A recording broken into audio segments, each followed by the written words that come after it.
All right, we are back. We've gone momentarily, but here we are again. Now moving on to draw number 2 of the Elizabeth Childs Challenge, the Grand National Curling Club's 5-year and under women's bonspiel. Right now, we are featuring on sheet B at the National Capital Curling Center the team from the Potomac Curling Club, Team Purple Care Bear Stare versus Professor Curlheart, skipped by Jackie Barris. And they are playing against a Bucks County team skipped by Christy Freeman. Because we were covering a game on sheet A that went into the extra end, or as we like to call it, bonus curling, maybe I just like to call it that, we are joining this game in progress here in the first end on Vice Stones. This is the first yellow Vice Stone being thrown by the Bucks County Vice, Kristen Weiss.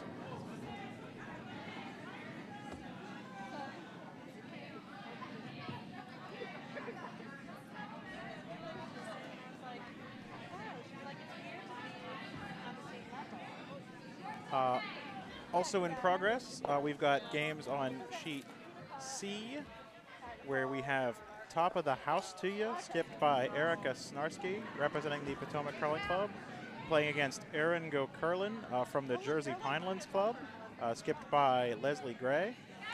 And on sheet D, we've got a team who wrote their name in a Gaelic tongue that I will not attempt to pronounce on the air, from the Plainfield Club, skipped by Adrian Adams, versus a team from the Potomac Club, skipped by Stacy Sleddy.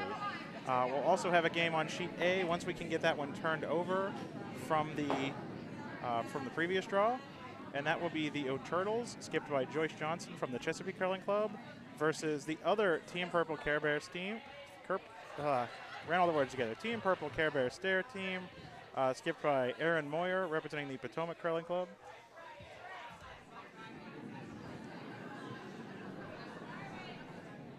Here we've got the second Vice Stone from Christy Freeman on the way.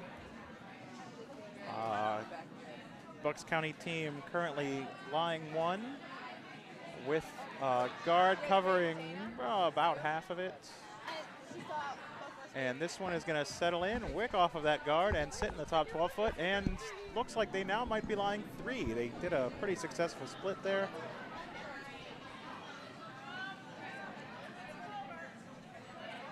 We've got the first cheer of the draw already from Mark D'Souza, says go Leslie Gray, playing over on sheets C. So we will keep you informed as the ends go of that score and all the scores on our other sheets.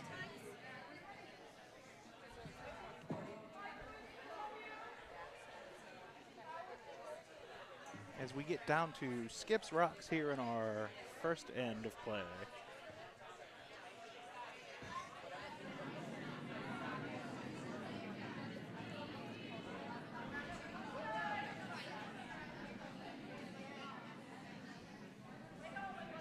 These teams flipped in the warm room before the draw.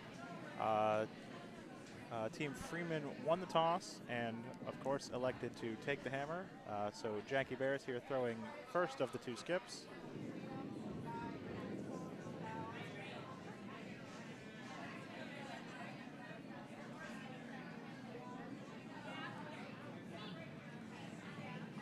Throws decent hit weight.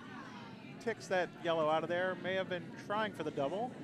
Didn't get it, but peels off of one of the top yellows. Cuts them down to 2 and leaves the shot stone relatively exposed. Actually, almost completely exposed if you were sitting in the hack that a right-hander would be throwing out of. As both a left-hander and sitting on either side of the sheet, didn't see that right away.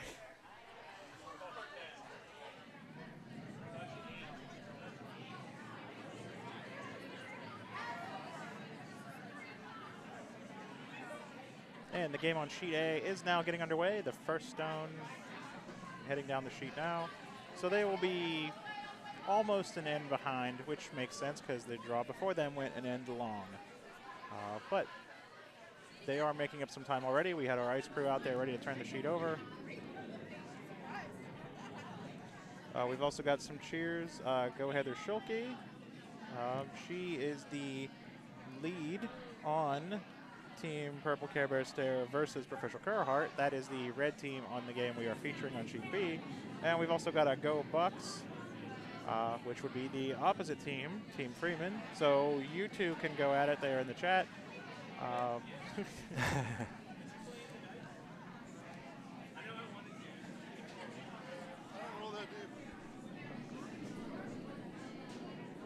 How's it going?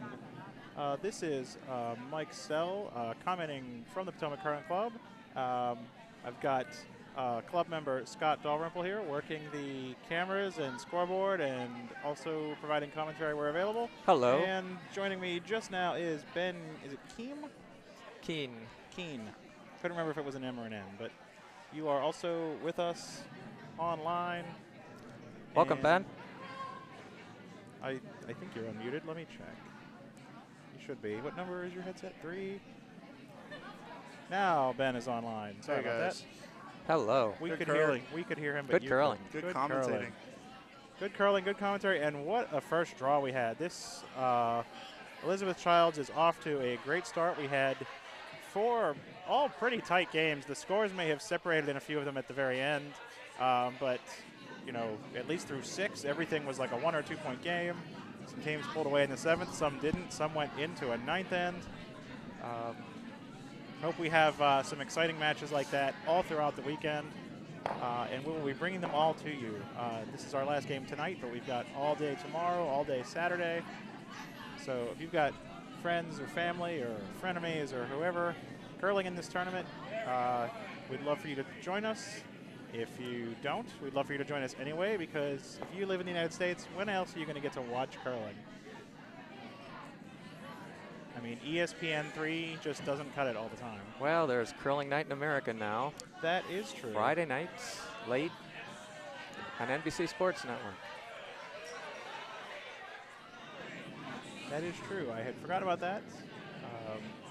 But it is finally good to see some U.S. sports networks getting on board here, riding that surge of popularity that the Roaring game has been receiving.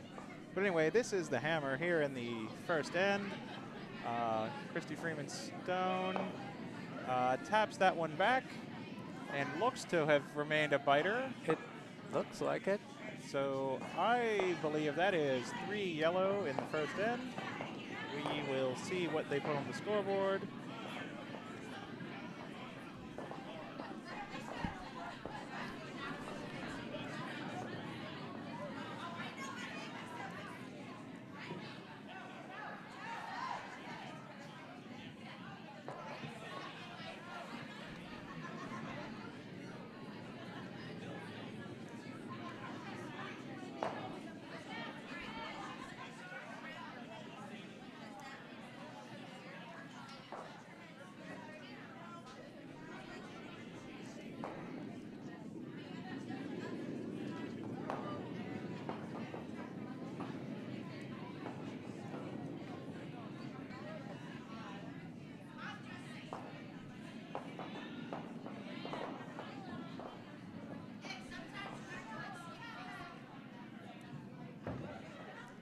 So they've put the 3 on the board, and with their lead stone, it's going to be right on the center line. About a 2 or a 3 guard, as we would call that. But that is pretty textbook of a center line guard. Jackie now going for the corner guard, the one of 2 sort of textbook responses to the center guard, the other one being draw behind, but it's early. You may as well try to get some points on the board, especially when you're down 3. This one's coming off the center line pretty hard. They do want to hold that somewhere in or around the 8-foot zone, I would think. That's going to be short. It's got about top 8 weight, but it's fell all the way to the side of the house there, and it does look to be biting the 12-foot over on the side, so it's not quite a corner guard, but it's probably serving the purpose of one and could end up, could be a surprise scoring stone at the end of the end. WL and Mark D'Souza, thank you very much. WL mentioning that our coverage is better than Curling Night in America. Thank you. Yeah, we definitely are proud to hear that. We're definitely not TSN, but we're, you know, better than a lot of groups out there. We certainly try to be. We've put a lot of time and effort into having a nice product here for our fans.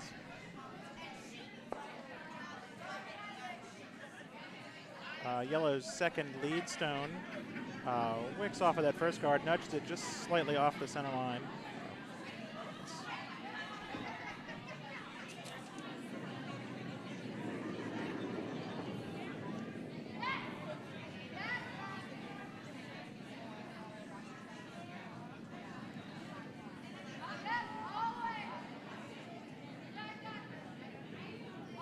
Yes, this is Mike Sell to Richard Chin there, asking who this is.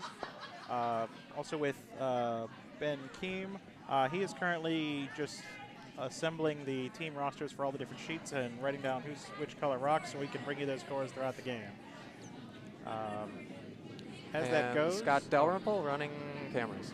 Yes, thank you, Scott. Without him, we would have not much to show you.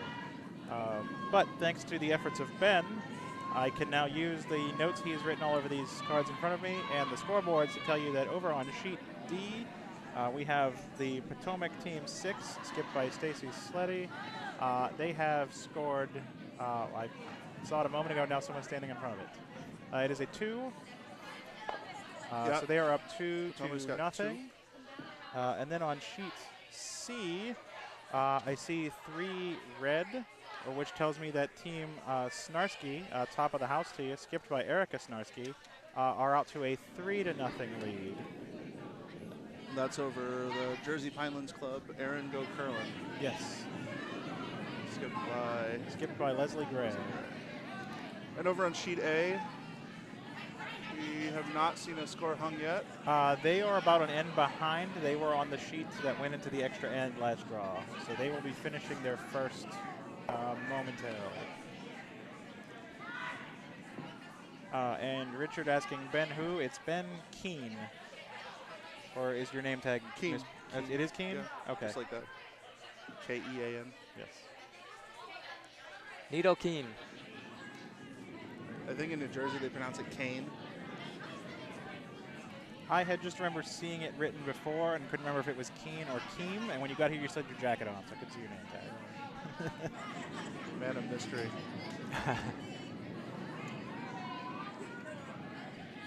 Sometimes at a Bonspiel, it's better if no one knows who you are. Hopefully we won't have any situations like that here at the Giants.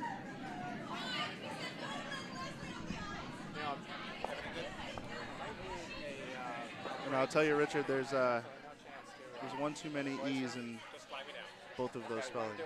Sure.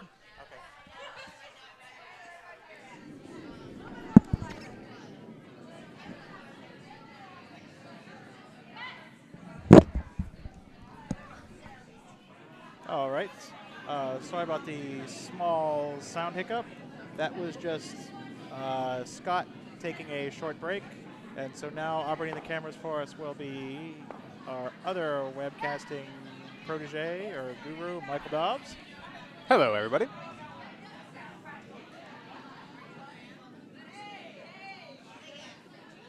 So he has taken over on the cameras, and Red has taken over putting the rocks in the house now, lying 2.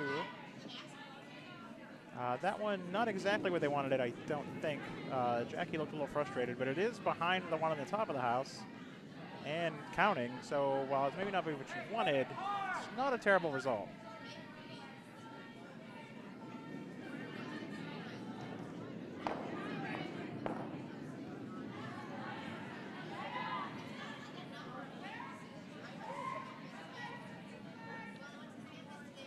So Bucks County Stone now looks to be turning over a little bit light here. It's going to get just over the hog line and curling well off the center line. Oh, actually not curling off the center line. So it's going to just settle in right there, right above the house. making it difficult for red to put more in the house, but not doing anything about the two they already have in there. Yeah, red lying 2 here with the hammer. And so this is Vice Nicole. Looks to be throwing a draw. Maybe leaving the opportunity for the in-off if it hangs out there, but it's definitely not hanging.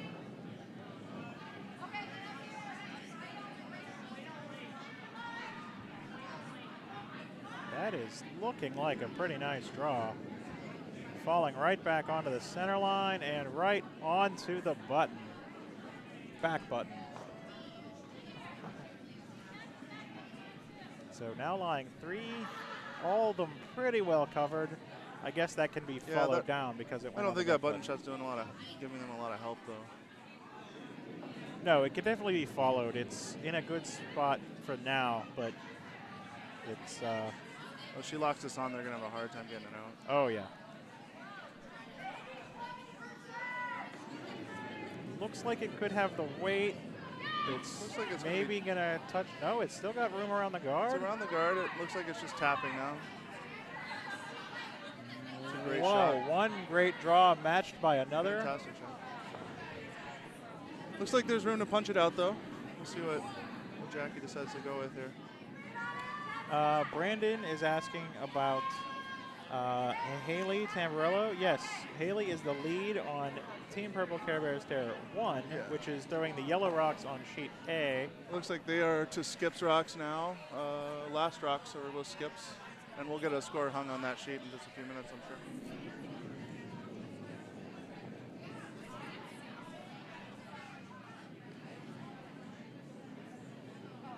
Nicole's second stone.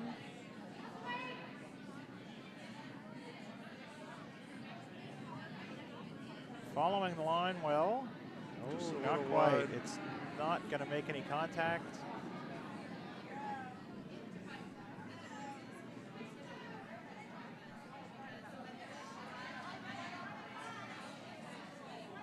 Setting up see what well. The Bucks County team likes to do here. I think that with that one locked in there, I would probably be looking for some sort of a guard, maybe in the top 12 or even higher than the house, just to prevent that sort of slash coming through there. Oh, I think she could definitely punch it out. It's got a pretty easy angle on the ice. We've seen it curl that much already.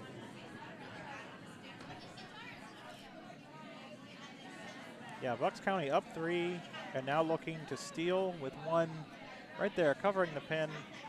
Just burying that as much as they can would be a great result.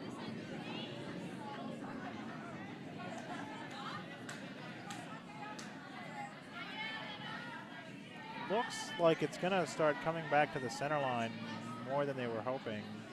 Maybe not. It might wreck here.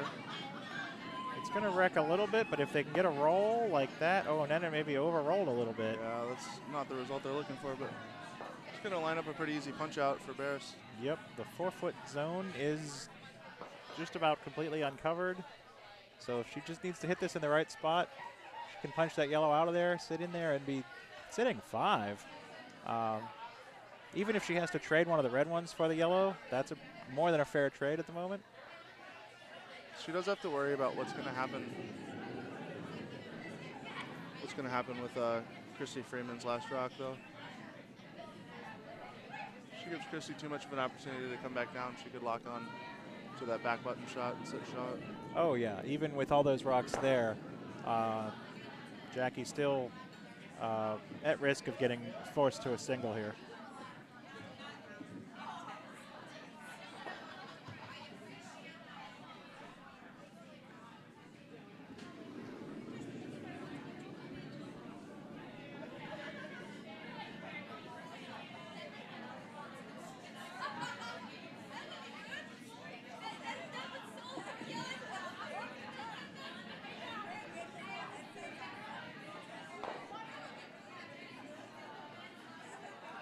And we've got a score on sheet A. They haven't hung to tell us who had the hammer, but they do have that the score was 1 red, which is the O'Turtles from Chesapeake Curling Club.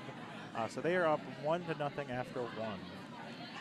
And I'm pretty sure red started with the hammer on that sheet. I saw Aaron That's throwing the not 15th rock. gonna quite punch out the yellow.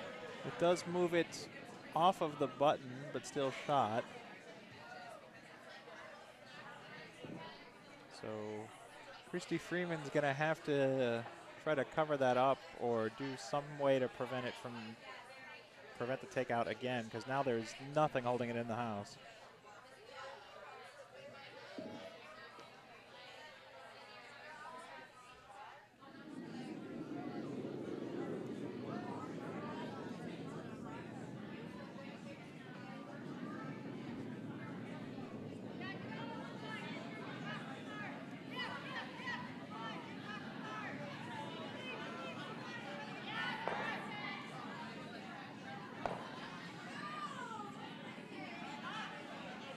Looks like this has a nice line to be the guard. It's over the hog. Coming in onto the center line, just past the mixed doubles line, and that covers that up pretty well, I think. Yeah, she placed the guard in a really nice spot. Not sure the hack weight hit curls enough for this.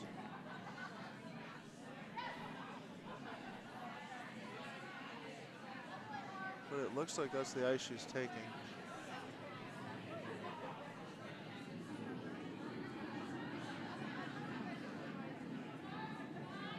I guess she did just see it over curl in her last shot, so.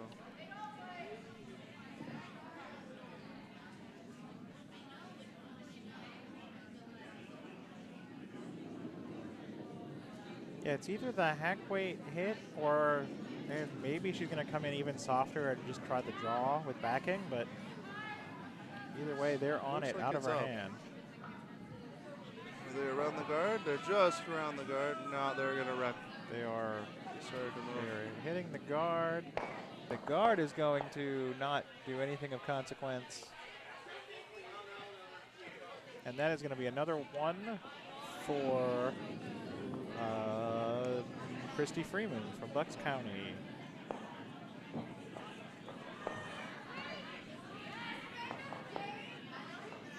Yeah, I think the ice was right for that hit. It just had the guard in the way for it. I don't think it would curl that much at that weight.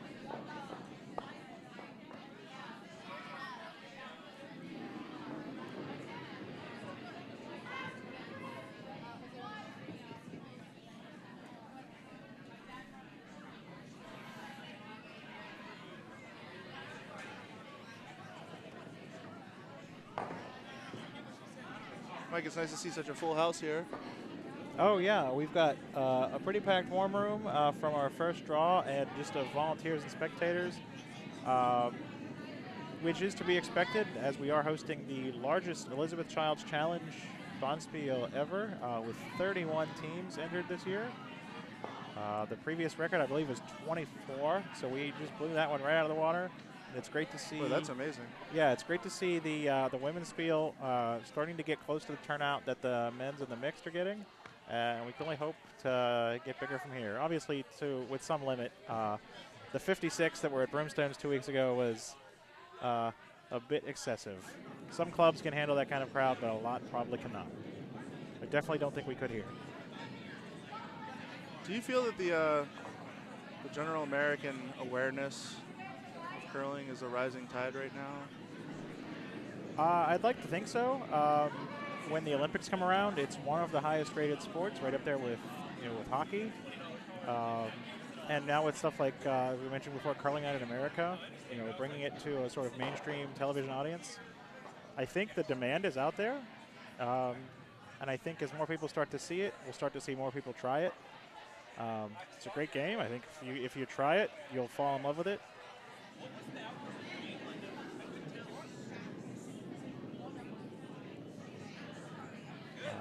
Still got a long way to go. Canada has a small fraction of the population the United States has, but they have a million curlers or something like that, and we have not anywhere near that. Yeah, it'd be nice to be able to walk to your local curling club, huh? And then walk another block and play a Bonspiel at another curling club. Yeah, it would definitely beat my what was tonight an hour and 40-minute commute up to my curling club. But that's also not so much distance as it is just DC traffic.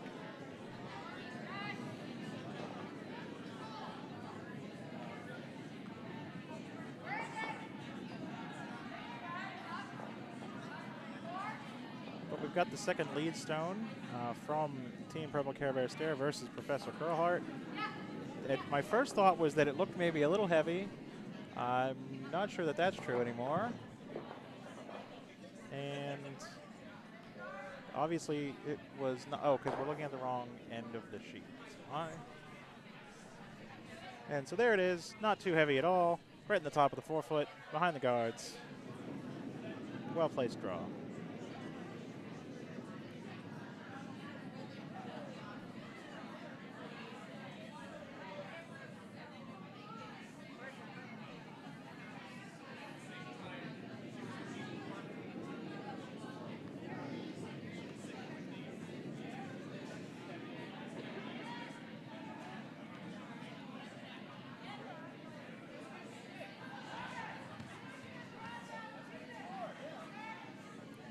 So this is Amanda Brockman's first stone.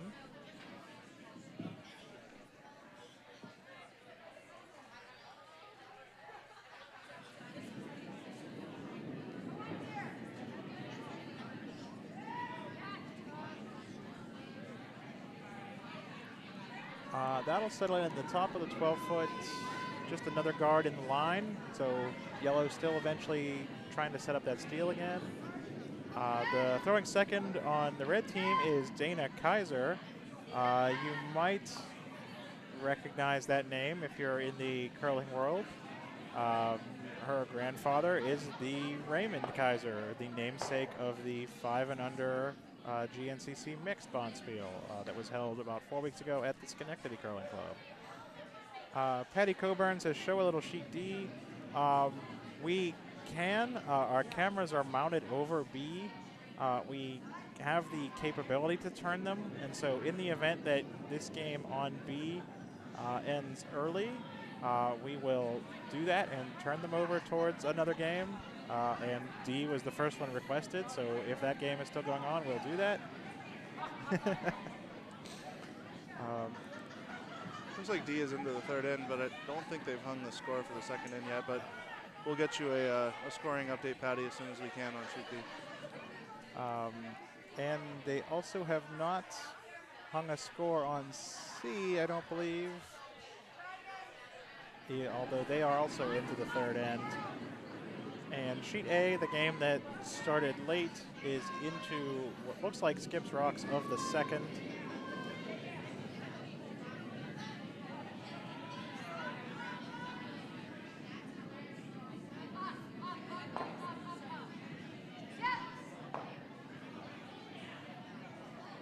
This redstone is going to touch that yellow guard. We'll see what they do from there. It's going to roll towards the rings. They've got a biter. Doesn't matter much now, but every rock in the rings can count.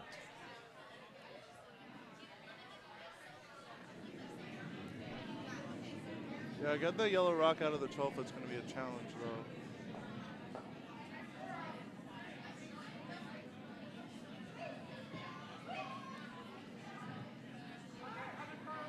And Mr. Chen mentioning that the networks would cover more curling if the USA team was better.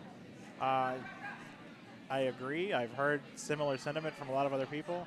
I think it might take something almost like a Miracle on Ice type thing where Team USA goes out there and beats a European team that no one would have expected them to beat, and that'll get the interest going. Or a Canadian team, yeah. That's U.S. versus Canada would be a big rivalry.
That was a good a sidebar we just had, though. Ben was asking if we had a chance to mic the skips. We do have wireless microphones that we do offer up to the skips that are playing on Sheet B as part of this coverage of the game. Both declined to wear the microphone for this draw, though. No big deal. We do have our ambient mics in the ice shed to pick up some of the sweep calls, just so you can hear all the great sounds of the game. Before we had those, it was really unusual watching Oddly a curling quiet. game. Yeah. You know, you're seeing rocks hit each other on the screen, and you're just not getting any of that audio feedback that really makes it happen. It is the roaring game. Common nickname.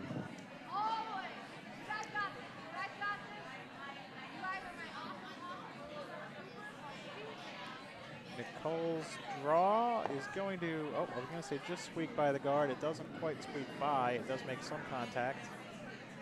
Doesn't make it to the ring. So in the house, we've just got the same situation we've had since around the second stones, where red is sitting shot in the top 4 foot, yellow second in the top 12, and the red fighter on the corner, and a whole lot of traffic out in front.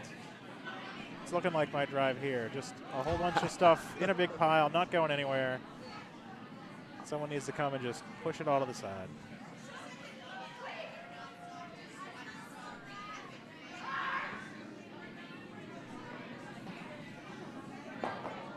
That'd be nice. There was just a huge wall on 495 that just moved around the city, and you had to stay in front of it.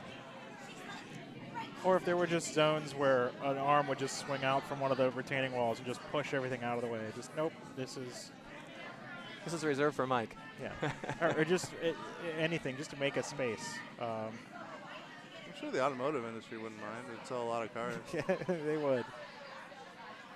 The body shops would enjoy that extra bump in business.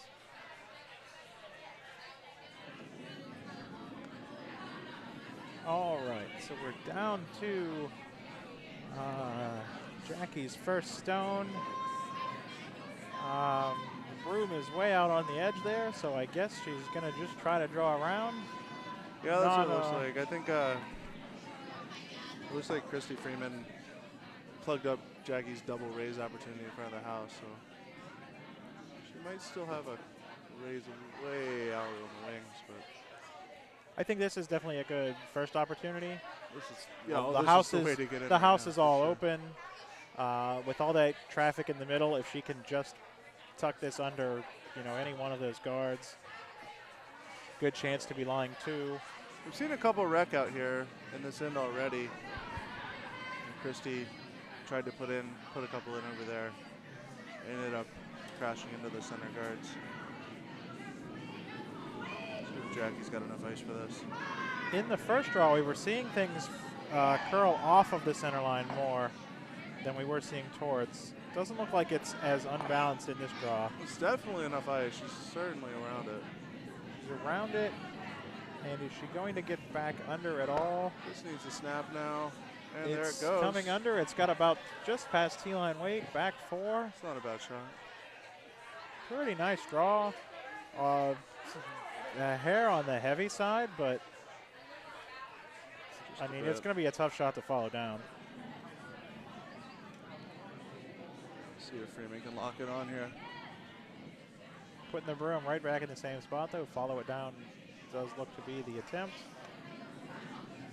She did a great follow in the first end, I think it was. So, no, it was the second because it was coming this way. It was just last end. Freeman's a lefty, so the Oh, ice so this might not is- be the same for her. It's not the same, but this is her side of the sheet. Looks like she might have just got it out there a little bit. I don't think it's moving as much as Jackie's did. Oh, there it comes. Coming the right direction. Oh, yeah. It's I think it's just she had the weight, but it's just on the wrong side of it, so it's going to sit third at the moment. might have just been the difference between an in-turn and an out-turn there. Pleased we have the score on sheet C. They are in the third.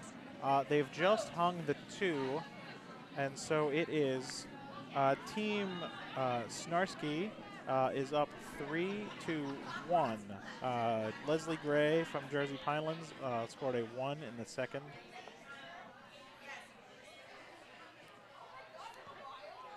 And do we have an update on D yet? They're standing right in front of the scoreboard, but we'll give you one as soon as we see a score over there. They're still in the third on D.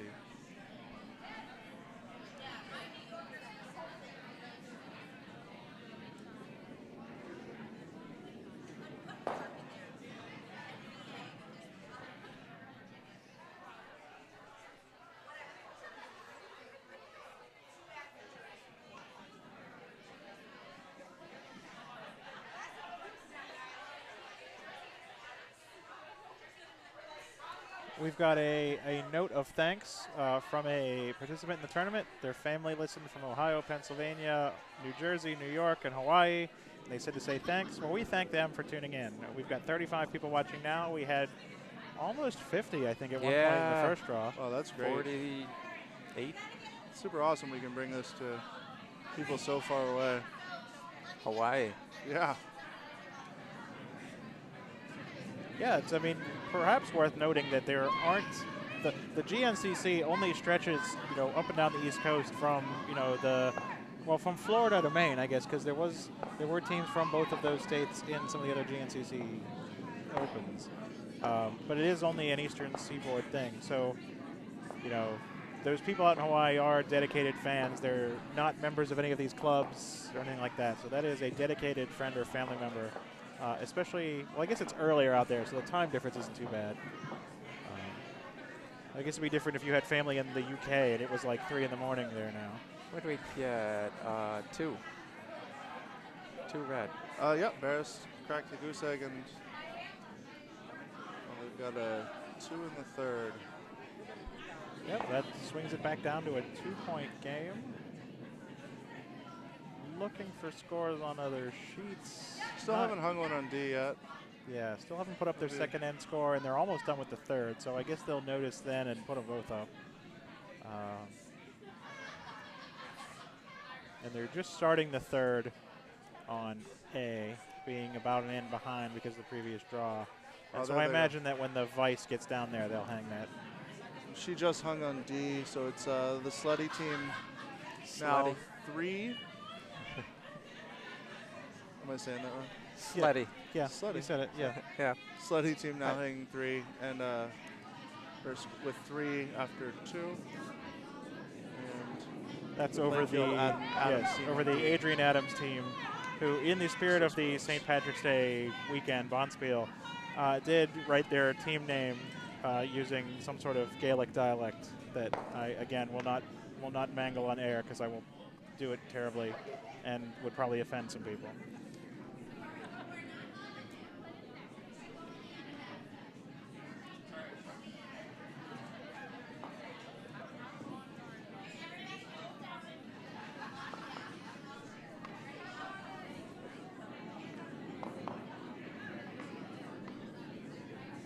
And now our dedicated chat laptop has been momentarily commandeered by another volunteer.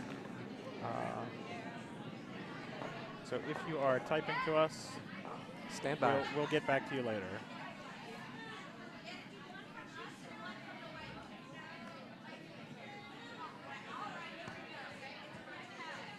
Here we've got a pile of guards. A pile of guards, yeah. 2 close-ish to the center line. That's a pretty nice tick. I don't think that was what they were going for.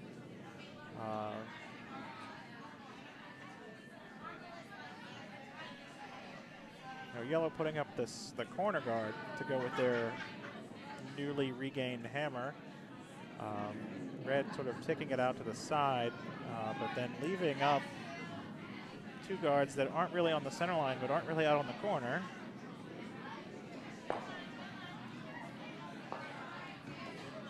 This draw's got the line to get around those 2 reds. I'm not sure where it's going to go. Oh, it doesn't have the line to get around those reds. I've got a really bad angle, apparently.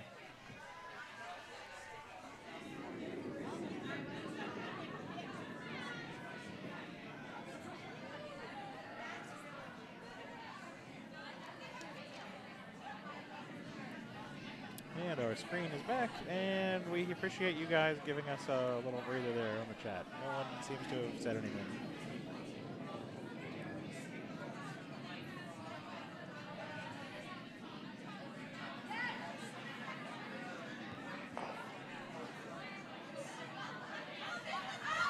Kaiser second son looks like it might wreck here on the guard. It's going to wreck on that guard. It's going to move it into the house. Going to put it in the top of the forefoot. Not the best spot. It is exposed, but it's yellow's turn, so I imagine guarding that is going to be their top priority at the moment. Yeah, either guard it or split it, I think, at this point. Oh, yeah. They've got the hammer. Choose to go yeah, either way, you guard it, you're almost sort of playing for the 1 point, which wouldn't be too bad already up to. And I guess if they guard it by putting something in the top 12, they are still lying too.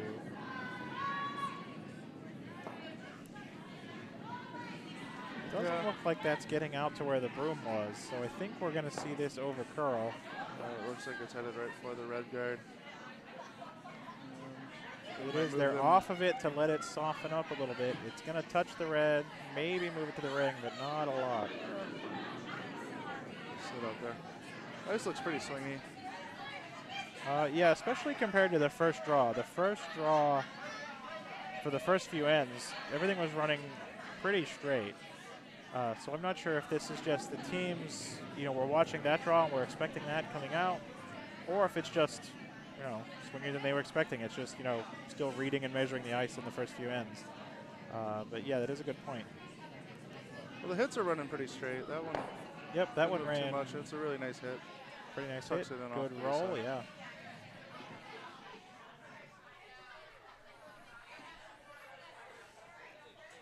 That's the way I like it. My hit's straight and my draw's really curly.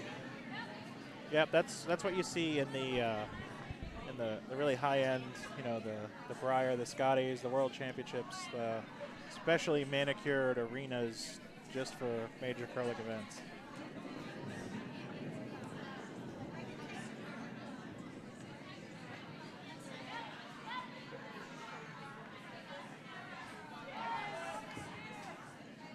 Looks like they're trying to come around and get to that stone, peeking out from behind the guards, and they've got it. It's a great throw.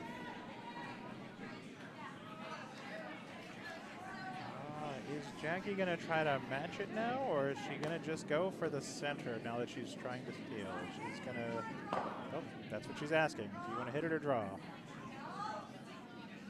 We have a score update on sheet C. It looks like Aaron Go Curling, the Jersey Pinelands team, skipped by Leslie Gray, has 2 points to the Snarsky team's 3 points after 3.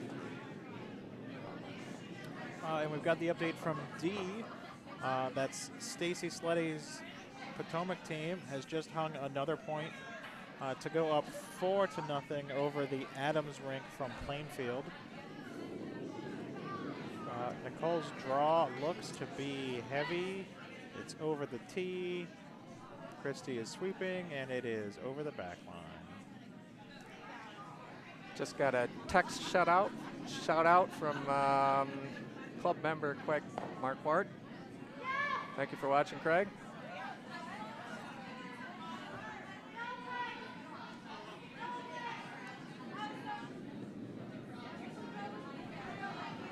We're up to 40 viewers again. We're glad you're here staying with us, watching this Sponspiel. It's not yet curling night in America, but it is curling night in Laurel, Maryland. Hey, we've got viewers from Hawaii. I'd say we've got all of America covered. That's true. We do have all of America covered. Yeah, especially just what's that note say? Ohio, Pennsylvania, New York, New Jersey, Hawaii. Yeah, that's pretty much all of America. It's all of America that matters. And that's just from one person. So, I mean, I'm sure we've got people from, all the other states in there too somewhere. Oh, yeah. Give us your state in the chat, and we'll go ahead and put you up on the big board. Overseas too. What countries are your friends and family watching this from? Yeah. Wow, I can't even imagine that we'd be international. I was going to say something like, we probably have all 50 states covered, but I guess not with 40 viewers. We've got probably 40 states covered. Somebody might live on the border.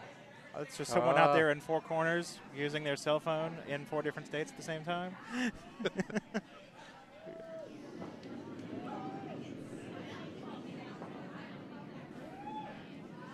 Over on sheet A, Team Purple. I'm sorry, the Team Purple Care Bear Stair 1, skipped by Erin Moyer, has hung another point in the second. She's up 2-0. You got that backwards, actually. That's the O'Turtles. Team Johnson from Chesapeake is actually up 2-0.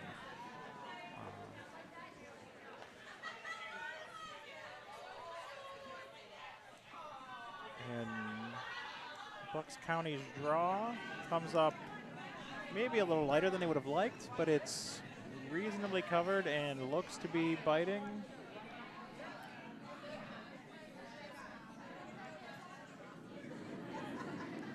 We've got Jordan from New York here with us and WL from PA. Doing pretty good. We should get a map and should put it up here by the desk. Check I it mean, out. I imagine we've definitely got a lot of East Coast, like the license plate game. East Coast viewers, just because they're watching from their clubs here. I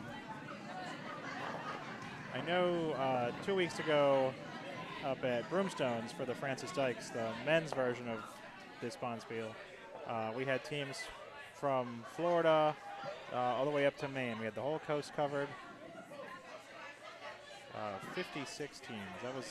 That was a big crowd.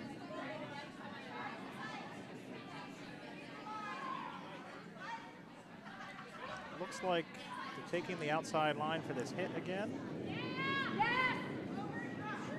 She's got him on it quick. Oh, looks like it's taking a big swing. It might just be my angle, but it's on the guards definitely. And splits the guards apart. So not the...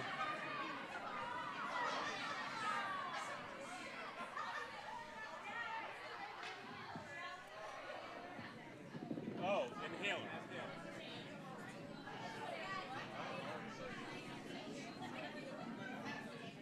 Yes, we've got teams trying to use sign language at us through the window. None of us are particularly good at that, though, taking us a few moments to interpret each of their messages.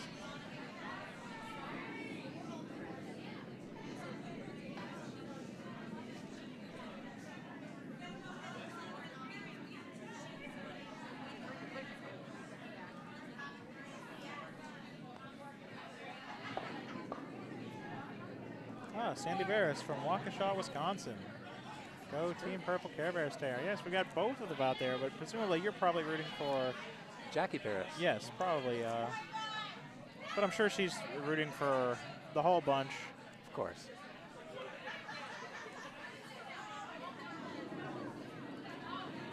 We've got, oh, I was going to say that's a really nice guard, but all of a sudden it just kind of flopped over at the end there.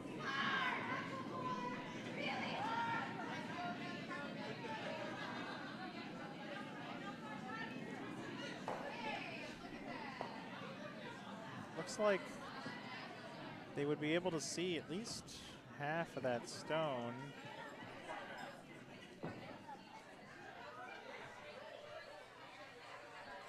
Oh yeah, they could easily see half, if not 3/4 of it. She's just gonna have to get the right weight on this. She should be able to tuck it right in there. Roll right into the forefoot. Jordan asking which team is using the Redstones. That is Team Purple Care Bear Stair versus Professor Curlheart, representing the Potomac Curling Club.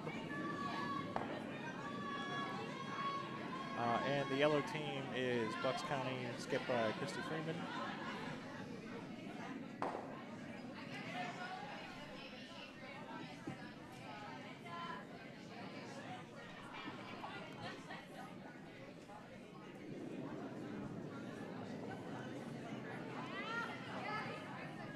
Looks to have been maybe a touch outside the broom, but they've got the sweepers on it, so I'm probably just reading that wrong because I'm not sitting on the right spot.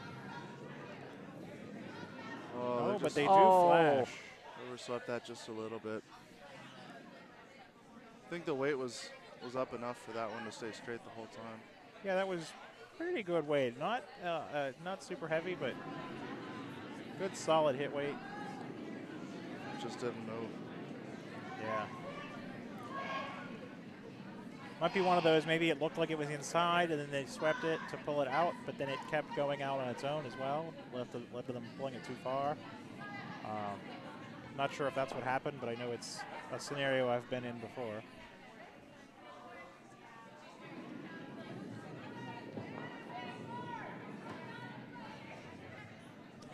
Here comes the hammer.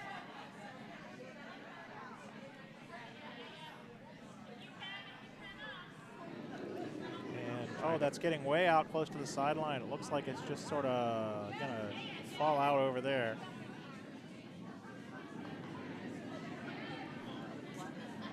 Well, I think it's a biter at the top of the 12 there. Might get the biter bar out for that. Nicole's saying 2, I think. That was like 2. Looks like they've agreed on 2.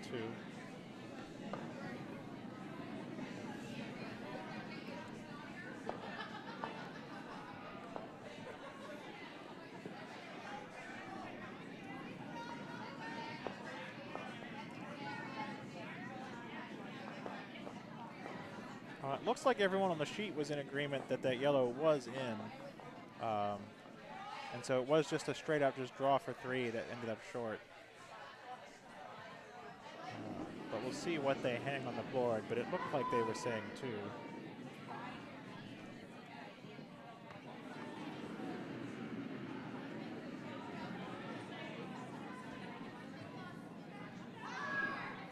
Looks like over on sheet A, the Moyer team, purple Care Bear Stare 1, has hung its first point in the 3rd. So now sheet A is 2 for the O-Turtles from Chesapeake, and 1 for Team Purple Care Bear Stare from Potomac. And so yet one more really tight game going on out there. We've got a 3-2 game on C, a 2-1 game on A.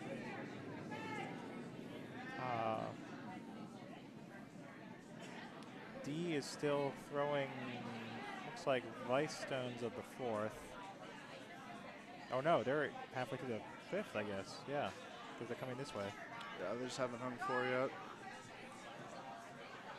I was thinking they were a bit behind, but no, they're way ahead.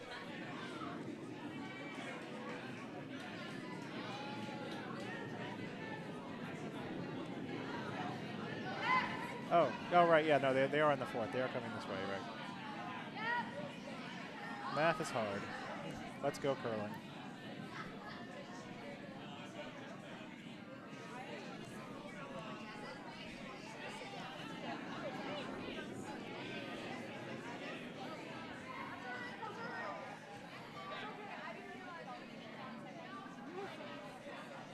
Here in our feature sheet, we got lead rocks out. Looks like Potomac tried to get behind the corner guard that Barb Murphy put up on the first rock. Now Freeman's asking for a center guard.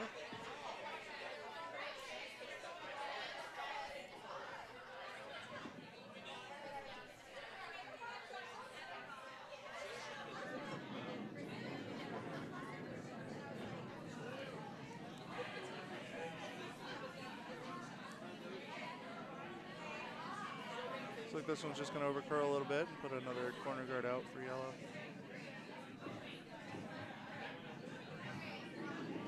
See how Barris tries to play this in. Boy, that moved at the end.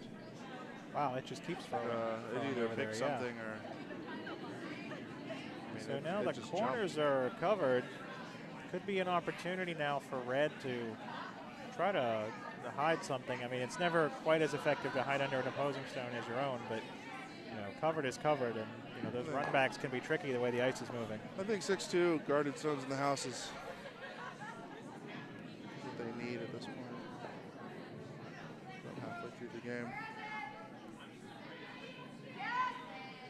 This is on the same line as Barb Murphy's second stone, and if they can't hold it out there, it'll probably wreck. It not only does it not wreck, it doesn't clear the hog line. Just a little light. It kind of looked like that first or the second Murphy stone might have picked as well, so maybe the line isn't as dramatic as it looked. Yeah, it looked like it was on the line to maybe not get past, but maybe rub off and still roll in. But just didn't have the weight.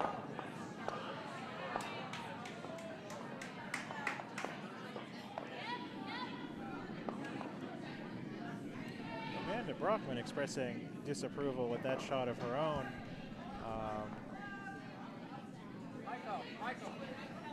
Looks like the result isn't going to be, oh, well, it is going to curl over and just sit over there. So it's another guard, and it doesn't really cover any more of the house.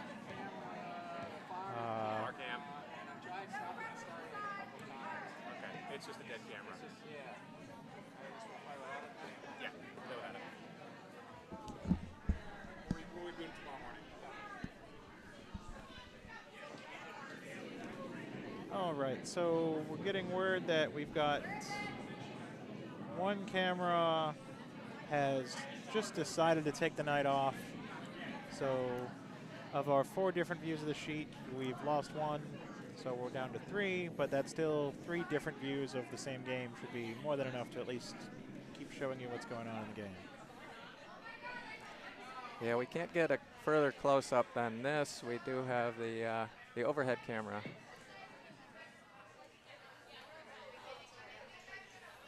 Okay, I like that wide angle shot of the house. Lets you see the line really well.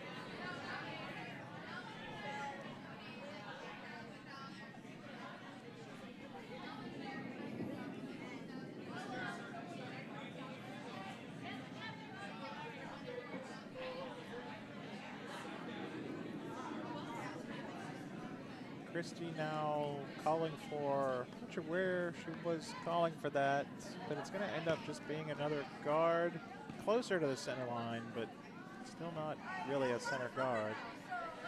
Leaving Jackie a lot of places to try to hide a draw.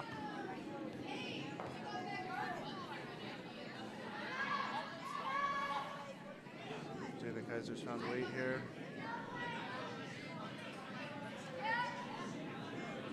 Sweepers are on it pretty hard for the weight, I think. They're going to have to go real hard. It's moving right into that.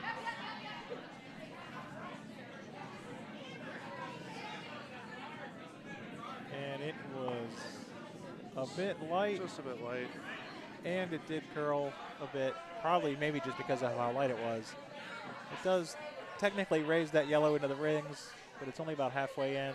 I would assume that by the time we throw the rest of the rocks, that one won't matter, but I've seen rocks less in the house than that score points. Some Weiss for stone. Looks like she was just a little narrow on that, and she might wreck on the guard they have out there. Might not be the worst thing.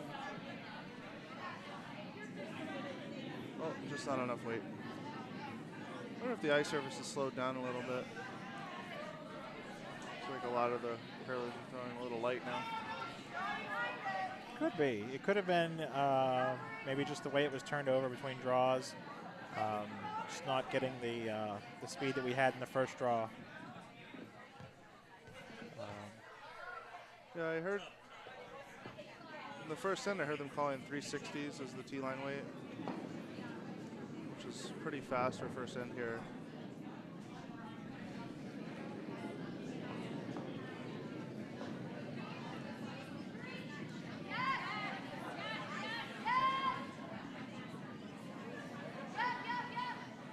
Calling pretty hard for the sweep here. They're pounding it. They're dragging it down. They're going to touch their own.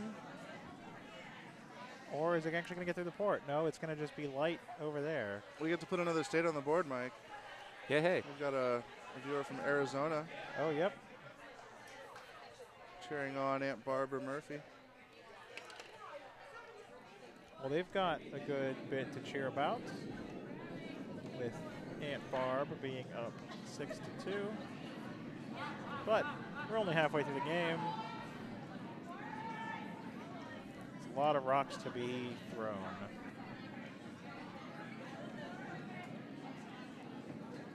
Are we working the whole weekend, Judd? I am also working tomorrow night, the 8:45 draw, and 2 on Saturday, like the 10 and noon draws. But that's all for me. I think Ben is on. I'll be here with you tomorrow night. I Yep. think the 6 o'clock and the 8 o'clock. Okay. Sometime But in it'll that be hour. different commentators in and out throughout the weekend. Just as people are available between work and other commitments.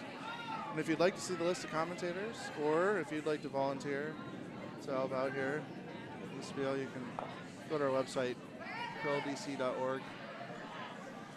Click Check on out the volunteering. volunteering page. Yep. Just a good plug for the website. If you're not a member and you're not a member of our club and you're not a member of any club and you live in or around Laurel, Maryland, then obviously if you're watching a Bonspiel, you're interested in curling. And if you're near us, you should come curl here. There's no better way to start than volunteering. Well, there's also no better way to start than, maybe seeing what our leagues are and how to join and coming out to one of our programs. But we have had members actually volunteer before they joined. It's not unheard of. It's a great way. Or if you want to if you're in the area and you want to just come out and watch these games in person, we've got good food, good hospitality, a good bar. Plenty of viewing area.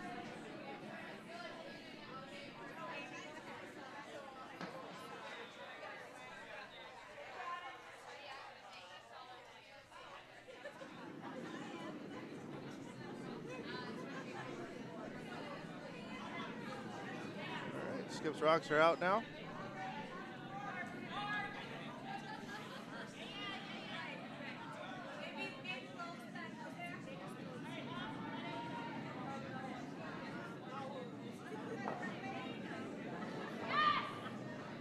This is curling over. Looks like it'll be light enough to not raise the red. Yeah, I'm not Yep, sure if it she was does. trying to go in or if she just wanted to prevent the red raise. I think the red raise is still there, and now she's kind of left it guard for the raise, too, if they can get into the forfeit right on the center line. That looks like that's what Jackie wants to do here.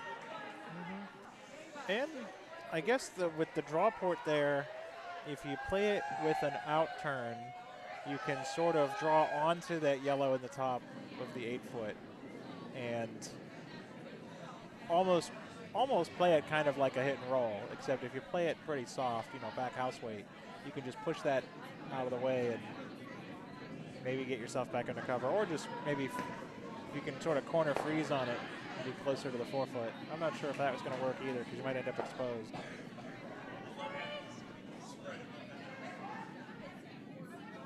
I guess because it's so far from the center, you could just draw.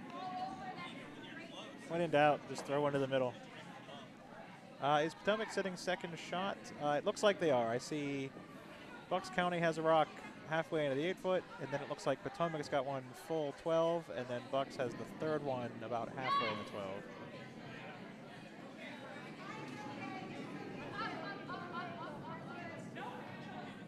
So Jackie is throwing the out turn. It's curled off of whatever they were going for. It's going to hit that guard and peel it through the house. That's not a bad result. No, shot stone is exposed. Gives them an easy hit and roll or hit and stay if it comes down to it with the hammer.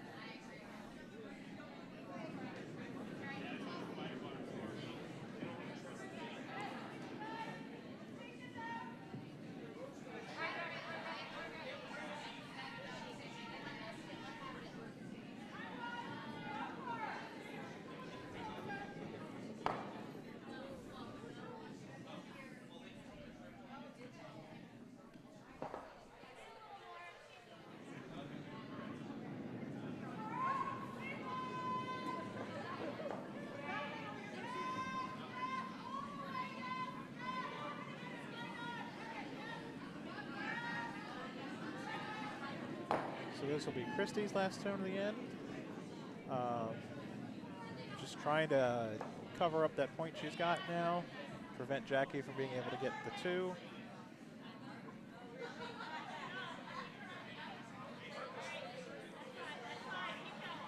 out kind of wide, coming back. Not sure if it's going to come back enough as far out there as it went.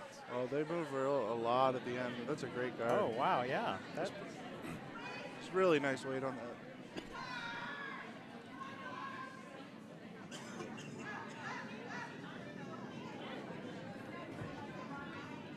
Yeah, they chose that line really well. That is just directly.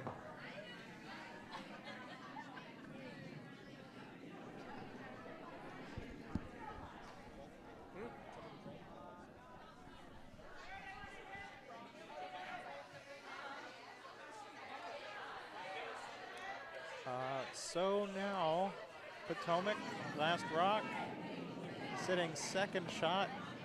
They've got the draw for one. Just trying to figure out, I guess, if they have the sort of out-turn rub for two. They need to rub that Yellowstone all the way out of the house, though, because of second shot being just in the house. And for it to do any good, they got to stick around. Yeah. Well, the sticking around, I think, isn't the hard part. If you throw maybe a backline weight shot, it just comes, do you touch the yellow? Do you touch it hard enough that you'll get two? Well, that's the thing. If you're going to knock it out, yeah, it's gonna, you can't get a good enough nose on it because of that guard out there.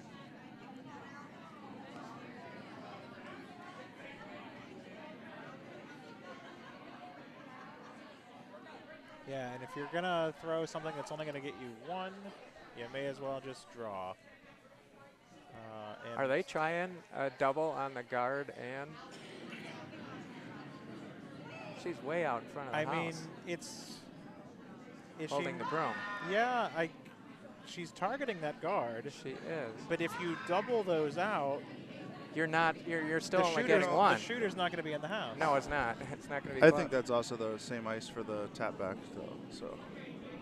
Oh, that's true. I guess if you play it softer, you can just tap the red that is in the house just further in. You see the weight she throws with the Swift.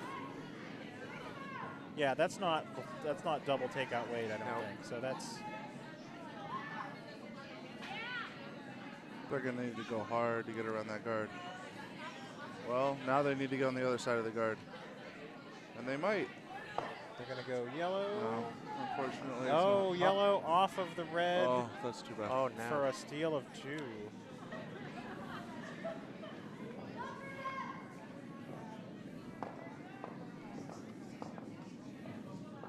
So that is two more for team Freeman to take the lead 6-2. Over on sheet D, we've got a fourth end score. It would be 8-2. Oh, right, yes, 6 is what they already had. So it'll be 8 now after 5. And it looks like Plainfield's cracked the ice in D. Yes, Team Adams from Plainfield has put up a 3 in the fourth end. To come back into that game, it's now 4-3. That's Team Sleddy from Potomac over Team Adams from Plainfield. And on C, we've got another one for Team Gray from Jersey Pinelands, skipped by Leslie Gray. And so that game is now 3-3. Red got 3 in the first, yellow got 3 one at a time in the second, third, and fourth. So we've got 3-3 after 4. It looks like sheet A is moving quick too. They're already through 4. Yes, and A has hung their fourth. That was another one for Team Purple Care Bear Stare, skipped by Aaron Moyer. And so they are tied 2-2 after 4 ends. So all the games tightening up except for the one we've got here on B. Perhaps we're just waiting to see a 5 or something from Red here. That'll tighten this one right back up too. Or not. It's a 5 and under. Sometimes games aren't close. It happens.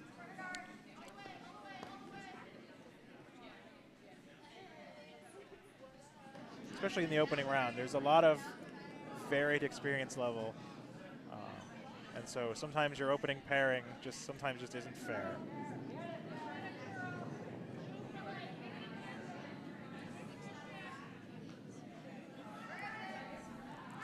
Yeah. I know in my very first Bonspiel, I was happy to lose to the team that ended up winning everything. So Yep, my first 5 and under, I skipped, and I was 1 and 2, but both of the teams that beat me were playing on Sunday in event finals. So I'd like to think that I would have done better if it were not for strength of schedule.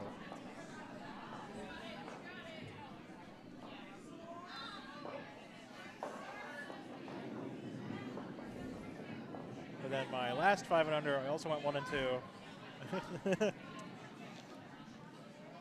And definitely had a better team on paper.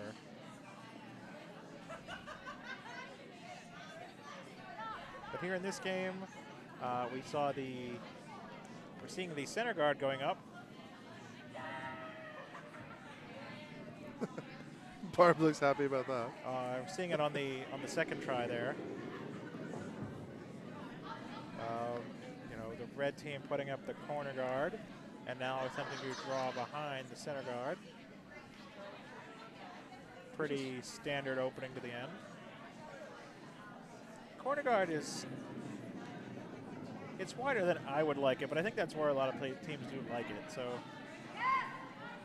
they're going to need to really sweep this hard to get it around the yellow. Now I think they're going to just let it fall either side. And its lost handle is coming back. Must have picked. It picked, or I think maybe it just didn't have enough handle to start with. I didn't see the release.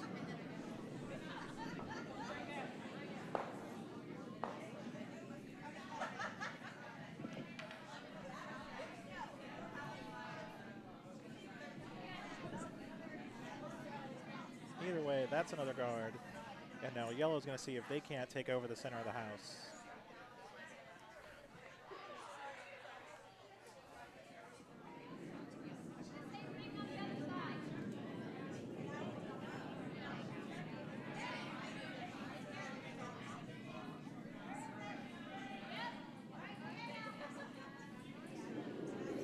And they've hung a 5th on sheet C already. Looks like Aaron Go Curling, the Team Gray from Jersey Pinelands, now has a score of 4 to score of 3. On top of the house to you, which is Potomac Team Snarsky. Yep, Snarsky came out to the 3 in the first. Yellow then took 1 in the second with their hammer and had stolen 1 the next 3 ends in a row. So whatever they're doing, it's working over there.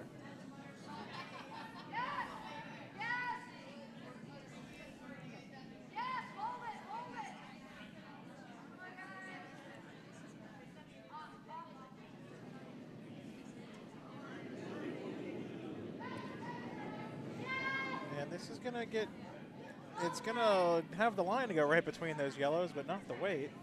Boy, that's a small port. I think those yellows are set the wrong way to go through them. Oh yeah, I mean, I don't think they were trying to go through it that way.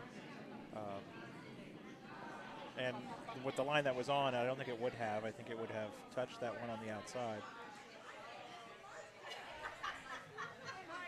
But now it's set up there to go through if you tap it the other way.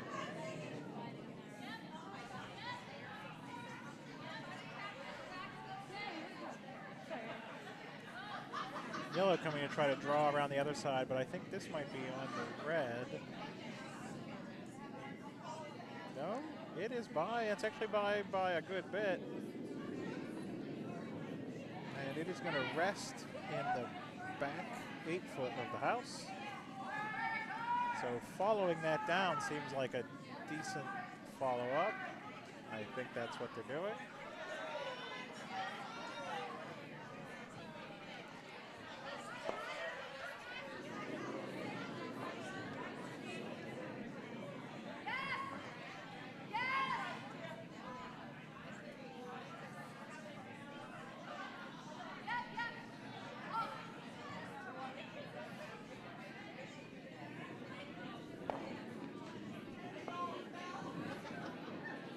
That stone crashes on a guard, but splits the guards apart and leaves the shot stone exposed. Does appear to be biting. And it is a biter, so now with the hammer, if red can capitalize and take over the center of the house, they could use that to either sort of sneak an extra point in or perhaps just use it to in off or raise later.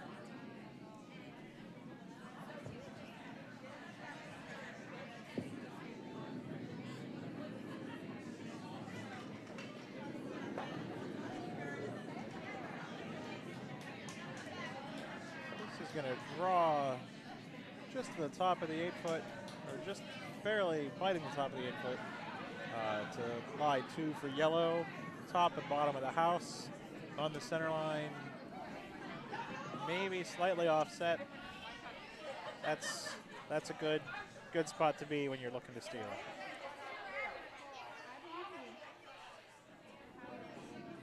But it does leave the middle open to try to draw around and in. Oh. Whoops. Nicole with a slip on the delivery. Everyone's okay. The stone is not where they want it, though. Let it die.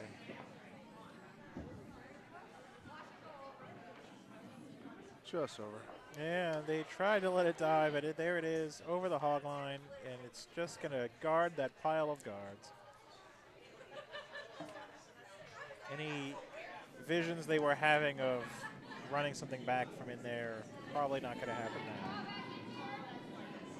now. Yellow's next stone on the way. Looks like another draw. Actually, it looks like a guard coming back on the same line, back to the center line.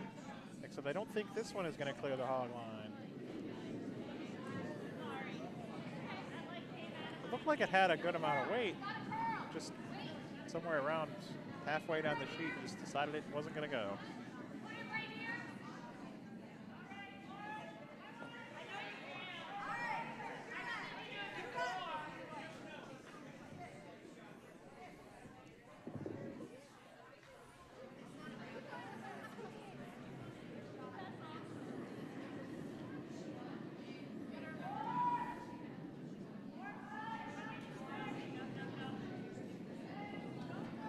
Much better delivery on Nicole's second stone.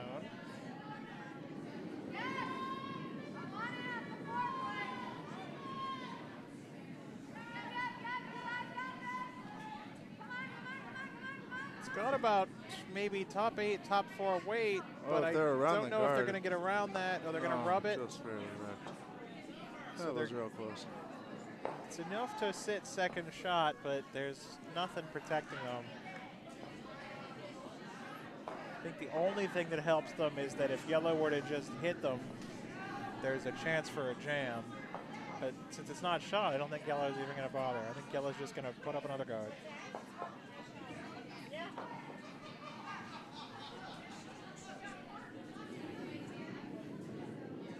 Down to 34 viewers. I guess 6 people found something else better to do tonight. Don't know what's better than watching curling. I can think of a few things, I guess.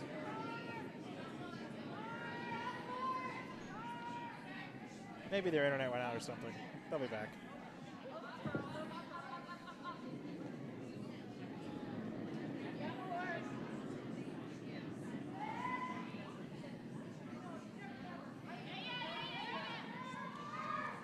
This one will be in play. Looks like they've... No, I was going to say they misread the line again, but no, this one's going to come right back. I think Freeman's really got a handle on the ice right now. Oh, yeah. She's calling all really of their great guards and their draws have just settled right exactly what they need them to. Yeah. Really making Team Barris really have to make the tough shots. She had the broom about maybe 6 inches into the 12-foot, maybe halfway into the 12-foot. So the ice isn't as swingy as we've seen before at this club, but it's got a good bite to it.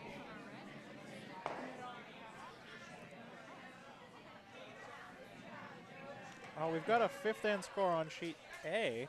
It's another point for Team Purple Care Bear Stare. And so that is... 3 in a row. Yes, that is 3 in a row. And that'll make it 3-2. That's Team Moyer from Potomac over Team Johnson from Chesapeake. And we've got a fifth end score on sheet D. Yeah, looks like Slutty put up 2. It does, which would make it, I guess, 6-3. Yes.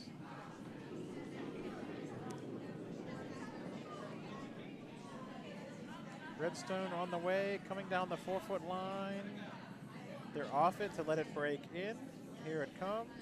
They're gonna hit that guard, and they're gonna put that into the rings, but it's not gonna outcount the red that's in the 8-foot.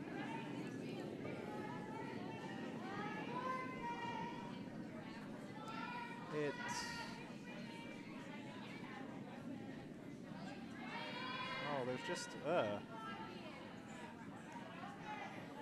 don't think there's a port up the center line to try to do anything there.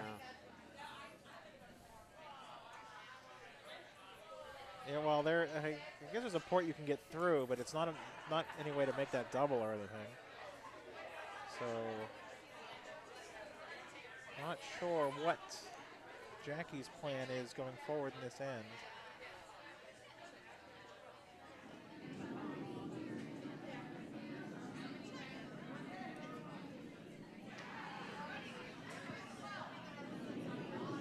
I think the ice moves enough. She'll be able to bite 4 if she doesn't get the guard up here. But you know, we've seen Christy Freeman throw a lot of well-placed guards. So maybe there's an up weight in off. Well, this one might just be a bit heavy. Has maybe almost T-line weight on that. Not quite, but it's going to touch the 4-foot. Definitely accomplishes the job. Yeah. Sitting shot right there. Yeah, on the plus side for Jackie is, well, that was the shot you needed to throw. The minus is, well, now it's not there because the rock is in the way.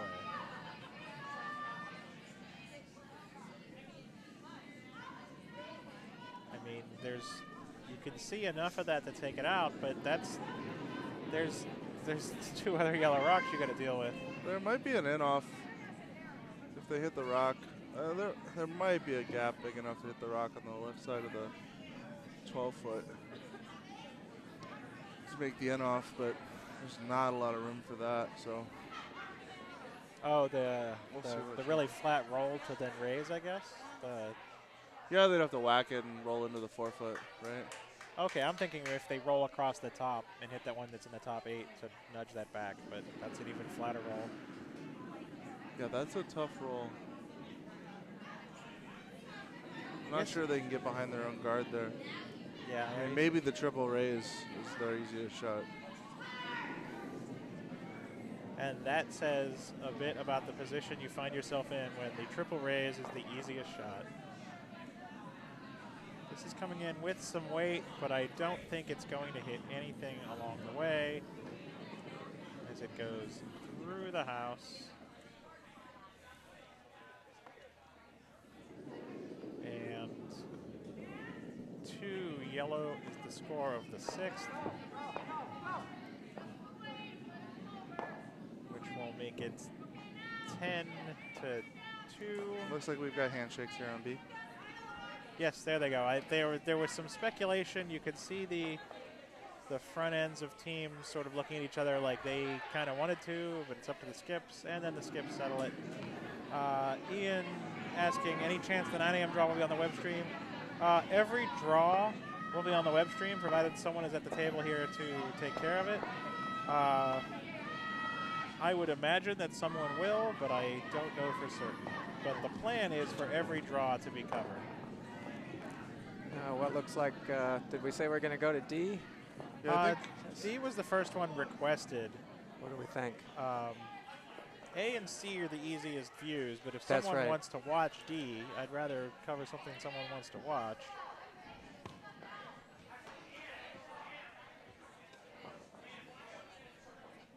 Sheet D never really gets any love. You can send it over to D for now. And it'll actually probably give us a good view of C since we'll be looking across C. True. it looks like we do have an announcer set up for the 9 o'clock draw, so We do. I And think we actually, will have privilege. John Lawrence has signed up, and I saw him earlier talking about how to work the cameras and stuff. So if he does end up being the only person at the table, he will be able to man the production booth as well as give you some commentary. But we do have a plan. But we've got a round of applause in the warm room for the teams coming off the ice. That's Bucks County, Christy Freeman, with a 10-2 victory over Team Purple Care Bear Stare versus Professor Curlheart. Jackie Barris' team from Potomac.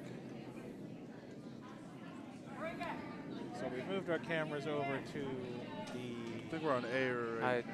I hit D. Oh, that's fine. And the it's supposed to cameras- go to A and it then goes come to A back, and then but will it sure come is taking its back. time. Meanwhile, we're watching sheet D. Sheet A right now. Sheet A, rather, yes. I might have to hit the D button again because it's not supposed to wait that long. No, I don't think it is. Maybe D is A and A is D.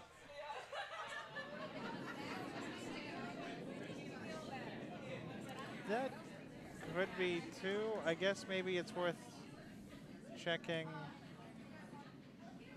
to see if the other cameras are all in the same state, or did some of them turn and some of them didn't maybe, or... Well, let's see. Let's try the C button. Trying the C button.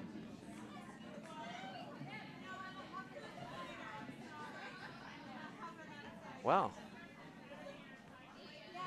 that's not moving either.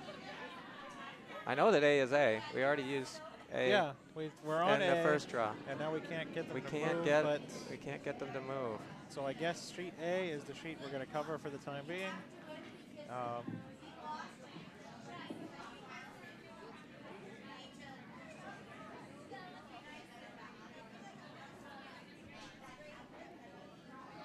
These are not moving. Just one more technical wrinkle to iron out before we start tomorrow's games. Oh, we have it all under control before the championship final, right? Oh, absolutely. We've got a 6th end score on C. It's another one for Leslie Gray and the Jersey Pinelands team. A score of 1 in the second and 4 consecutive steals of 1 has them up 5-3.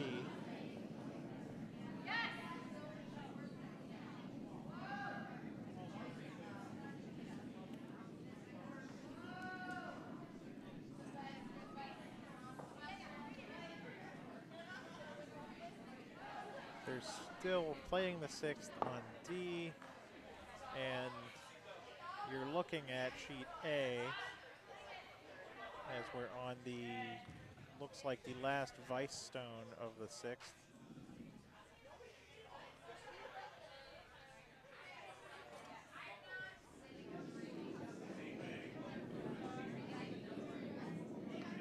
This is coming in with some weight. I was expecting it to based on the delivery.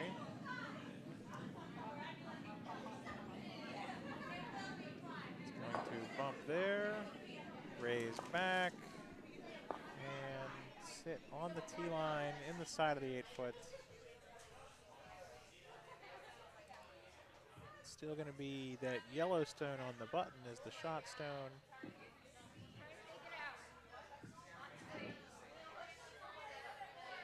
Aaron, I think, talking about putting up a guard to prevent an angle raise to the button.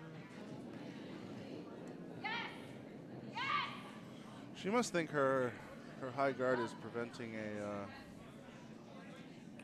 any access into the button there. That's the only thing I can think of. Because it looks like that side of the sheet's pretty wide open. I mean, there's nothing else on that side of the center line except for that high guard.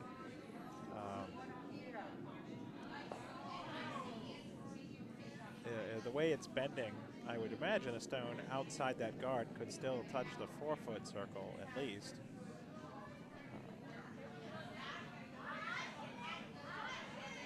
But we did just see red try a run back, so I guess in case they try again, we're going to go ahead and put a guard over there.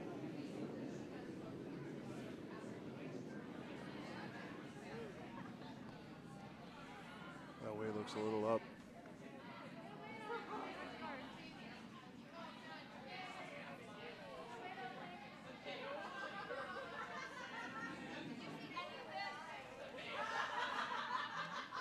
Oh, just perfect. Pretty good weight. Can't exactly read the line, but I'd say that's, oh yeah, that's a fine spot. Yeah, I think she's close to port enough. Takes away the easiest angle raise there.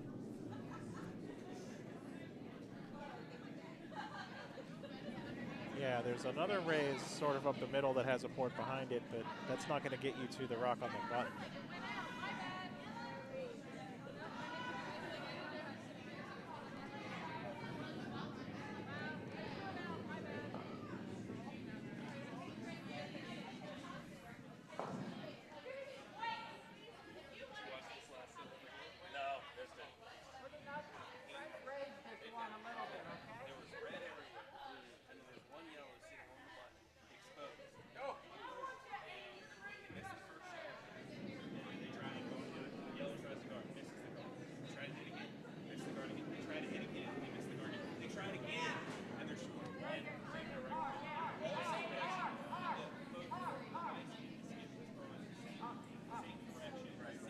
All right, this is going to hit the pile over the center line. And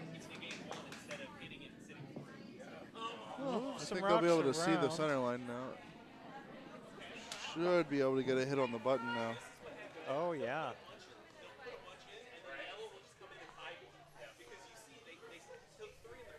So the Red Rocks, the Chesapeake Club Johnson, has the hammer here. Score right now on this sheet is 2 red, 3 yellow.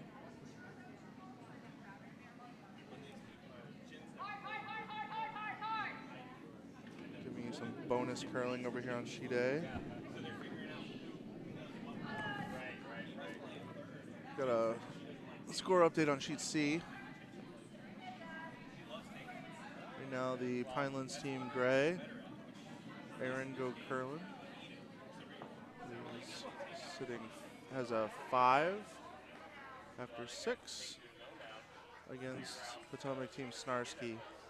Top of the house to you.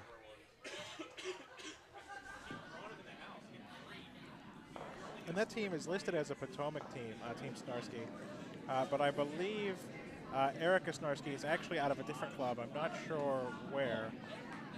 What we had was a Potomac team that was in need of a skip, and a skip that contacted us in need of a team.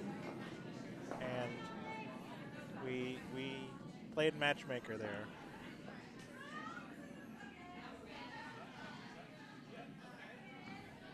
So they're listed as out of Potomac because 3 out of the 4 are, but I forget exactly where Erica Snarsky curls out of.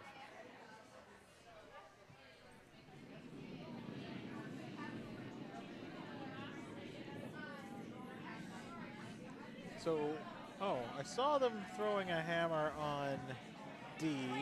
I missed the result, and they have not yet hung a score, but we are through the 6th over on sheet D, the Sleddy versus Adams game. So when that score is posted, we will give it to you. I know that Sleddy scored because they just led for 7. Oh, okay. Oh, and it looks like error on A. Looks like Johnson was able to make the peel. And after the hammer, she's laying 2. So that'll put Team Johnson up 4-3. Dave is asking about C. Sheet C is still in progress in the 7th end. It is 5-3 in favor of Leslie Gray through 6. And it looks like she just put up another one. Oh, I'm sorry. They haven't thrown last rocks yet. I apologize. But she's sitting 1 right now on the top of the 4-foot, and it's half guarded.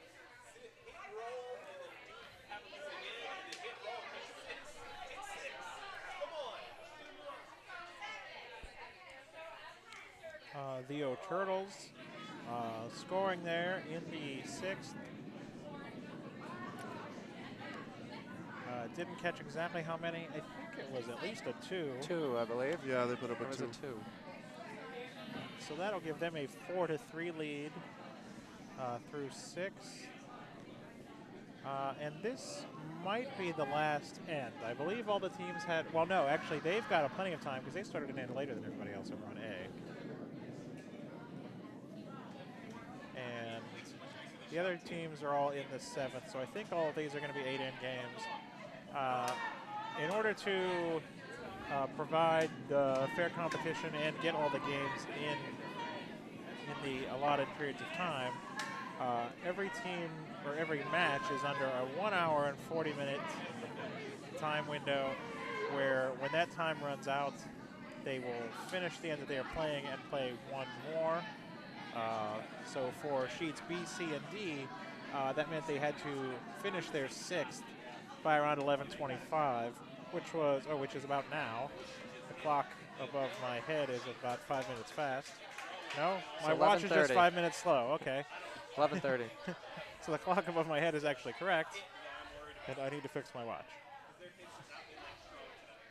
But so C and D both have been playing their 7th for a bit, and A started about an end after everybody else, and they've just finished their 6th. So I'm sure everyone is on time to play 8.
I'm hearing the phrase draw for 4, and that's what it looks like we've got over here on C. We've got Erica Snarsky throwing the hammer, lying 3. Just has to not touch the yellow stone. She's well clear of it. Just has to make sure this gets far enough into the rings.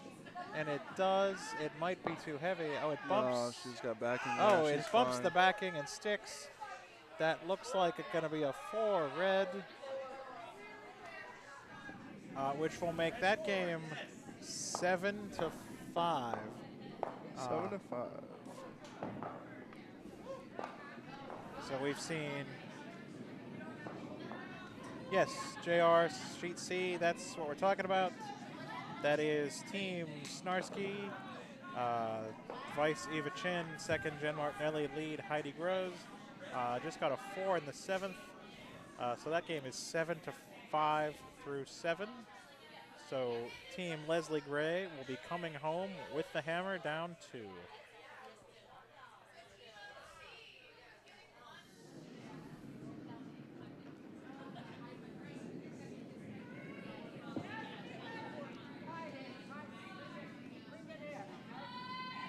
Two different sort of game strategies you can see there on sheet C. The red team scoring only in the 1st and 7th, but scoring a 3 and a 4 to have 7 points. The yellow team scoring in the 2nd, 3rd, 4th, 5th, and 6th, but scoring 1 at a time for a total of 5. So red playing for the big ends and getting them when they can. Yellow just playing to take over when they can. So yellow in a spot now where they need a 2 and have not scored a 2 yet today.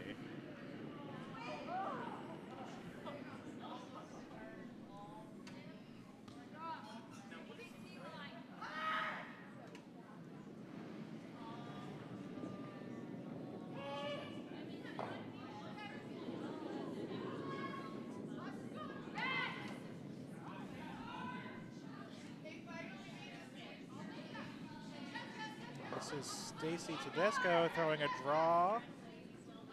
Second for Team Purple Care Bears there. She's got it around the guards and into the rings. It's going to be top 8 and And shot shot. stone. Okay, I took pictures of all the other things. Return. 1, 2, 3.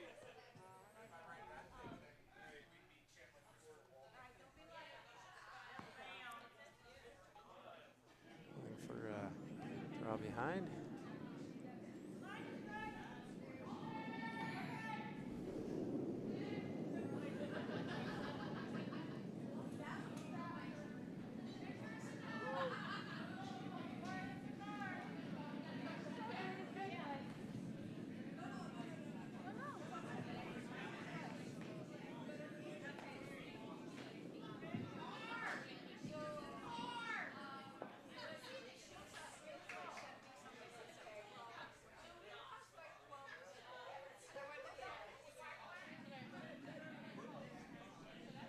That draw coming to rest just past the Yellowstone, so red now line shot.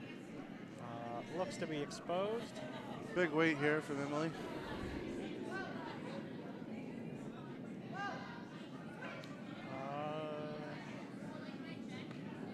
Maybe just falling a little wide from the weight, and that's going to go through the house. Couldn't catch either the top stone or the one at the back to stick around.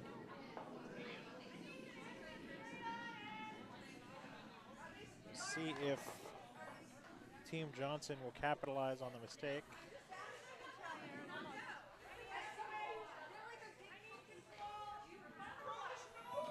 Oh, we got an update from JR. The Skip Snarski, Erica Snarski, is out of Anthracite and Bucks County. Oh, yes. So she's trying to string up another Bucks County win here in this draw. Yep. Bucks County, just outside of Philadelphia. A lot of Philadelphia curlers helping to sort of establish that club. And then Anthracite is in, I believe, Wilkes-Barre Scranton. Because I believe they are an arena club that curls out of the same facility that the AHL Penguins play out of.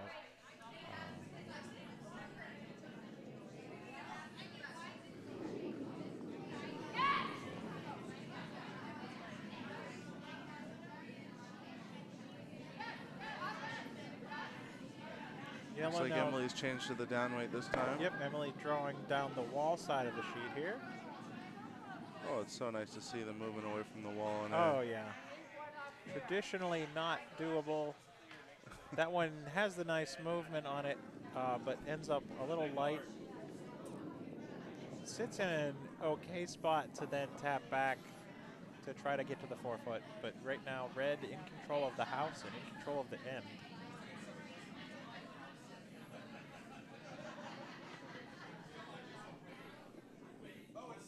Well, the center line's pretty well guarded on this sheet. I'm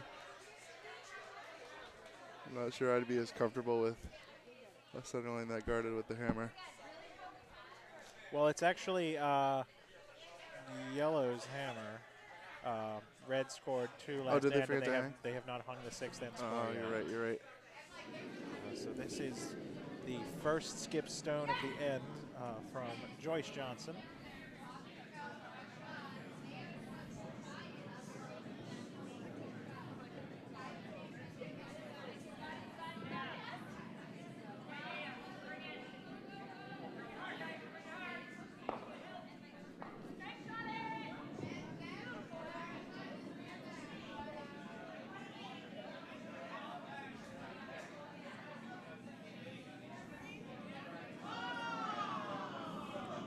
And that, I guess, was a burn stone. Watching it on our delayed feed. Oh, maybe it just hogged. Just hog. Oh, I guess it just hogged. Okay, it looked like it had so much steam, and then they just kicked it. So I was like, oh, maybe it was a burn, but nope. Just got it to the hog line, but not over. As now Aaron and Emily set to work figuring out what they're going to do with this situation. If you look at the house cam, you think, oh, that's, you know, it's one red, but you got options. Then you look at the wide angle and you go, what are all those rocks doing up front? Or maybe you don't because you've seen this before and you're not surprised at guards. But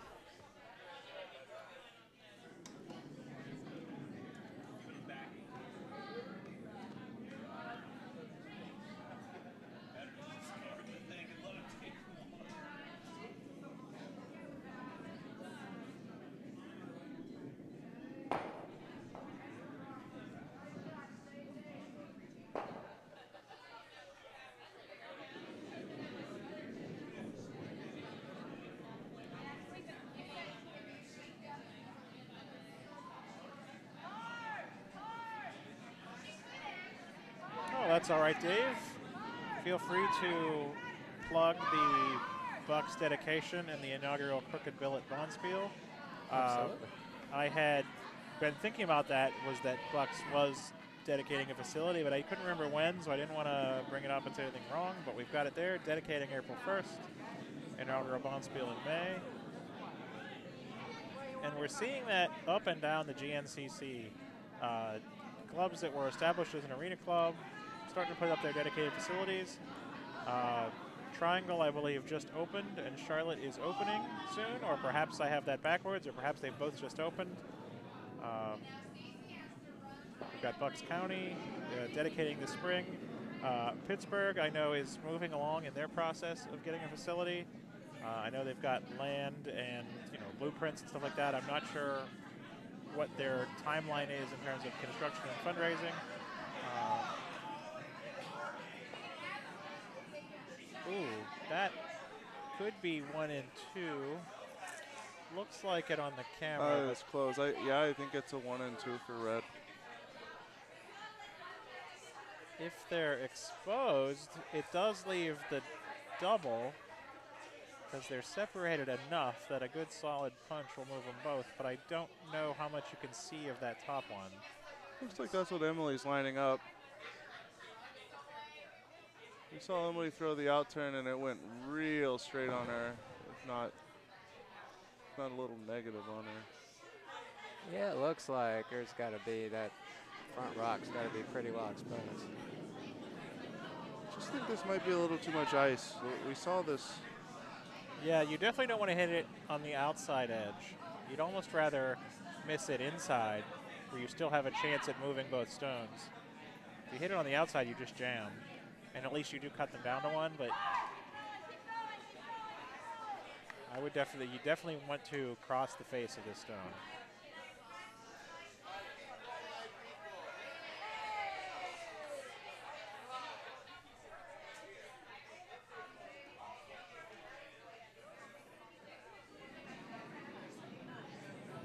And the stone is away.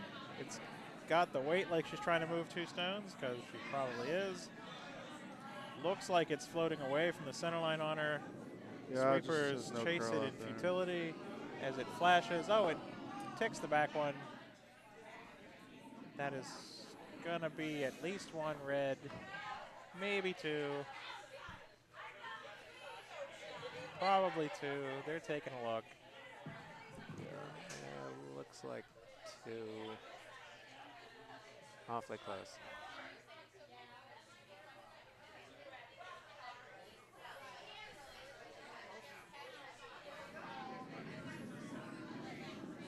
And 1 versus 2 is a big difference at the moment because red is up 1. If red takes 1, they're up 2, but yellow keeps the hammer coming home in the 8th. And scoring 2 versus scoring 3. That's a big swing in how you play the end. Oh, they're putting away the They've rocks. decided. It looks like it's 2.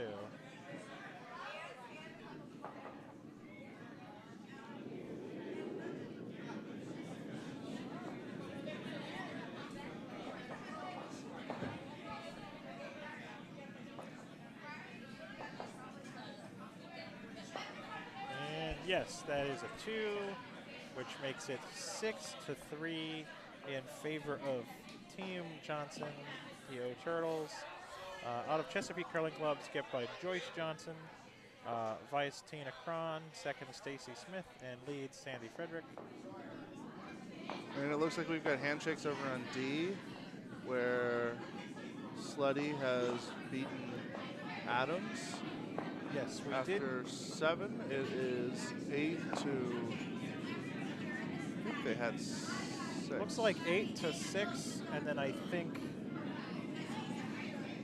they either are calling it because of time, or they played enough of the 8th to know that yellow wasn't coming back into that one. Yeah, I don't think that, I mean, Slutty coming home up 3 with Oh, yeah, coming home, yeah, you can, yeah, that's actually, I bet they probably shook after 7 when yellow did not get enough to be within 1 or 2.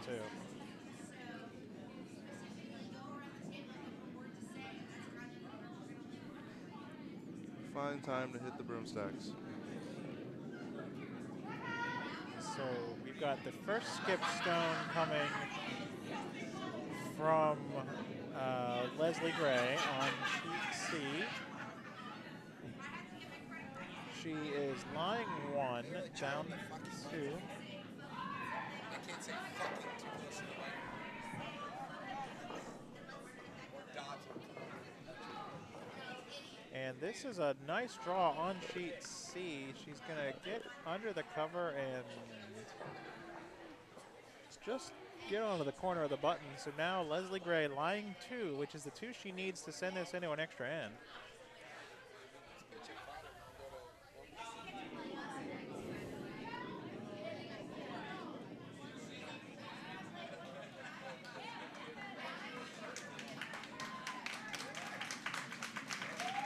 Round of applause in the warm room for the game on sheet D coming off the ice.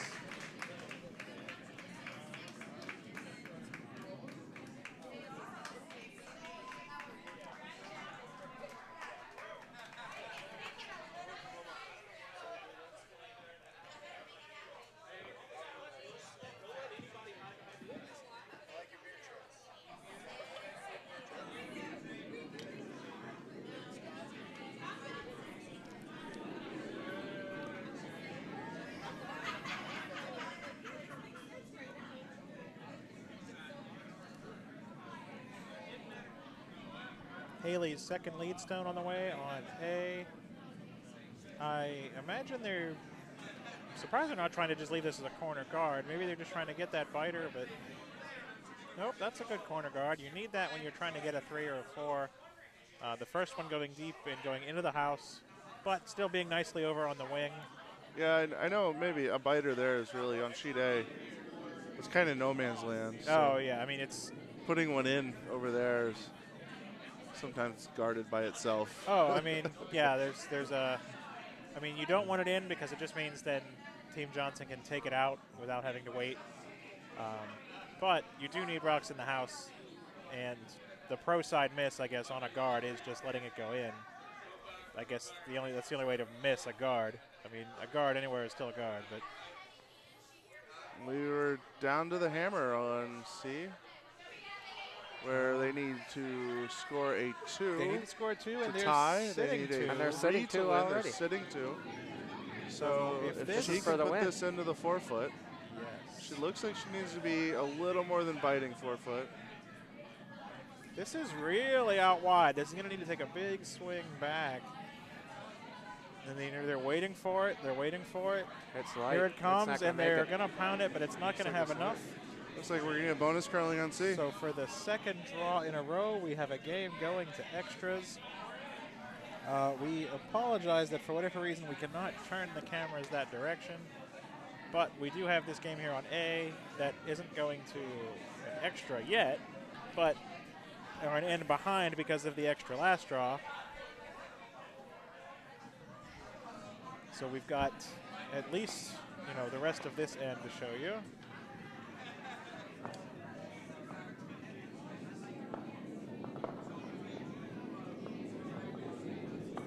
Yellow putting a second rock in the house with that last shot.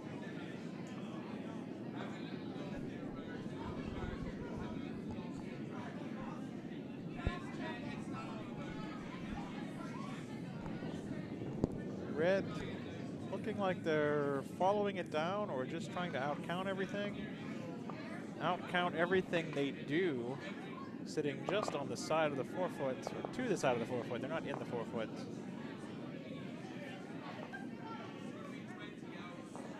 And that stone is in a spot that's going to make it tough for yellow to get a 3.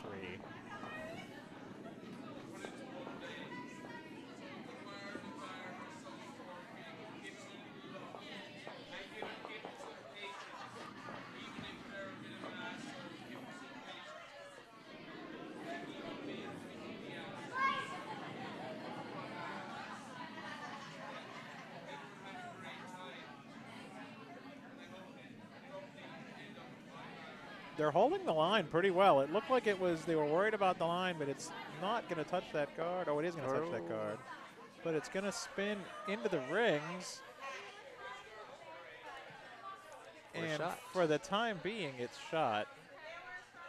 And that falls under the, I think the favorite thing to say for some skips. Nice shot, take it out. You barely even let it come to rest before you put the broom back down. Fire away.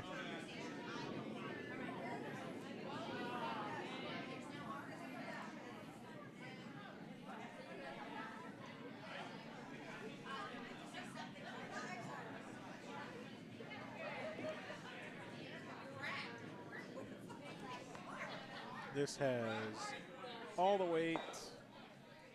Fine shot. Bumps it right over the back line. Splits the 4 foot.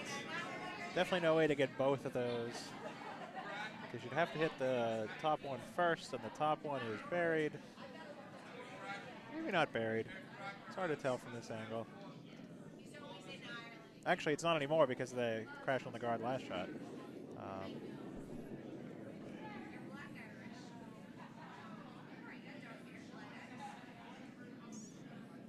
This out turn hanging out there a little bit. And that is going to go, enough to, well, enough to just move that stone. It's still second shot. That would be a very, very thin double. It's a little bit of an easier double now that it's a little deeper. It's a little bit deeper, but it's way across the house now. I don't think it actually got easier. I don't think our rocks are lively enough for that. No, and I don't know that anyone on that team did throw it hard enough for that.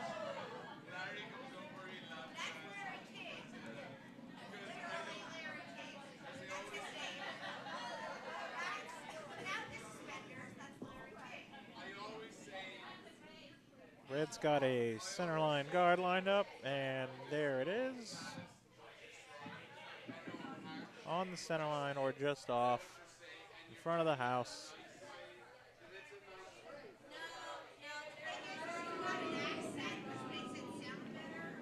A lot of rocks left. Trying the in-turn here. The 3 is still definitely in play. So we're just going to peel the guard here. Oh, it's moved off the guard now. They're going to get it off the guard, and I think onto the one in the house there. Sure did. They got it, and then they spill into the 12 foot under the guards. Really not a bad situation. And the shot stone is exposed at the moment, so red needs to either re-split the house or guard, or suddenly, 3 or 4 yellow is not out of the question anymore. No, and they're looking for a 3 to tie, a 4 to win outright. Scores 6 red, 3 yellow. 3.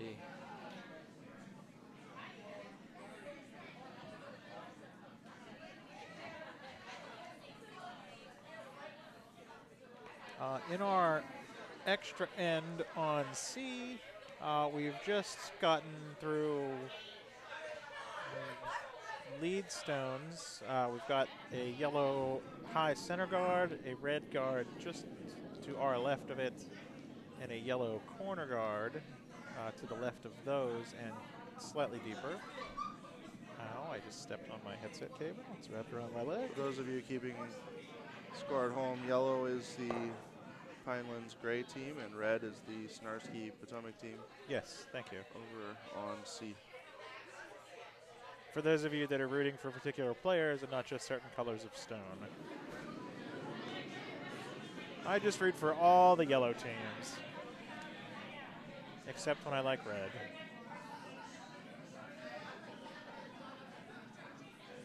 Or in any club that has blue. Then I love to play with blue stones, because there's so few places you get to do that.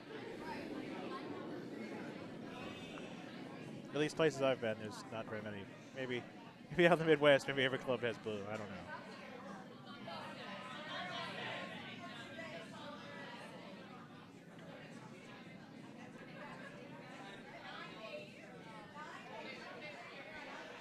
On C, Gray's got a rock in the forefoot, and they have just drawn around and just almost touched it. So now they've got one to our left side of the forefoot and one just the top, just sort of all surrounding the button. Yeah, In this extra end where Team Snarsky will have the hammer.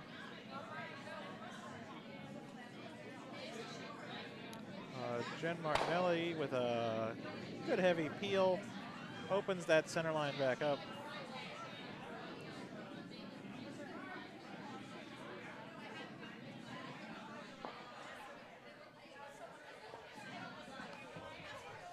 Back to A. Aaron's first skip stone here. She'll be throwing the out turn. Presumably just trying to take care of that red rock in the 8-foot there. Just needs to move it. Well, with where the yellows are sitting, she pretty much needs to move it all the way out of the house.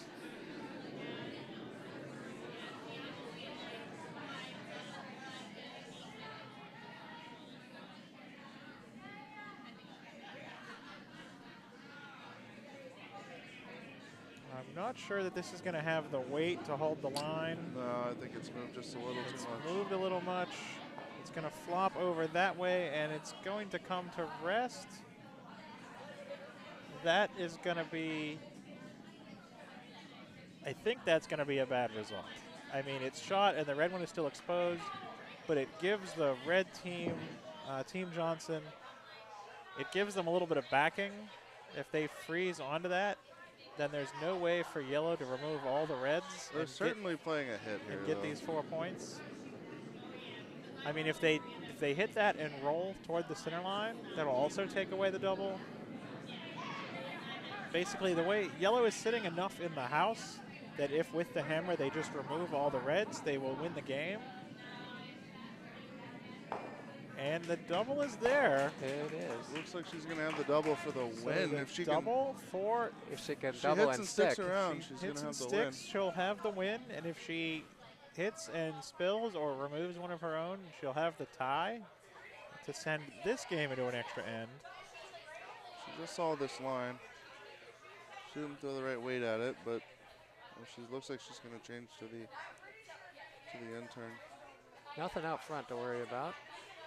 Yep, it's just a matter of just hitting them both in the right spot.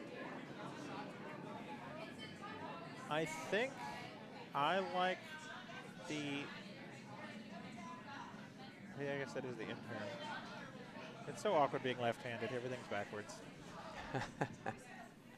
I mean, I like it. I wouldn't trade it in. But I'm trying to think, no, that would definitely be moving out. No, wait, it's only out for me.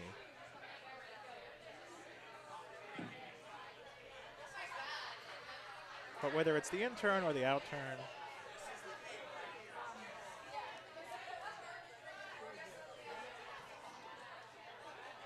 she's looking to remove both reds from the house. Stone is away. They're Vice on is it right calling away. for it Sweeping immediately.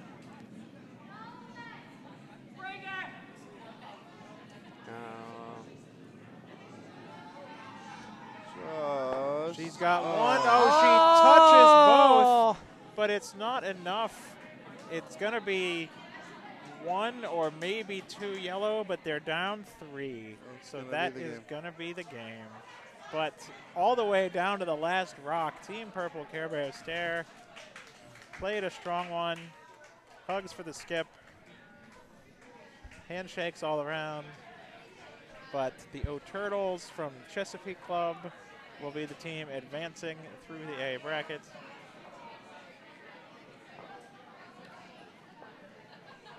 And now for our bonus audio-only coverage of Sheet C, because everything, the wheels are falling off the wagon here at the commentary booth. We've got Team Gray sitting 2 stones in the 4-foot. Team Snarsky has a stone in front of them up around the 1 to 2 guard range.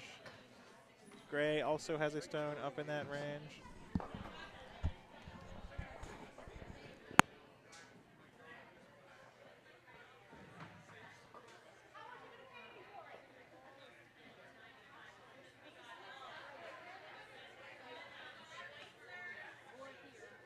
Those things I can't get rid of those. I don't know what.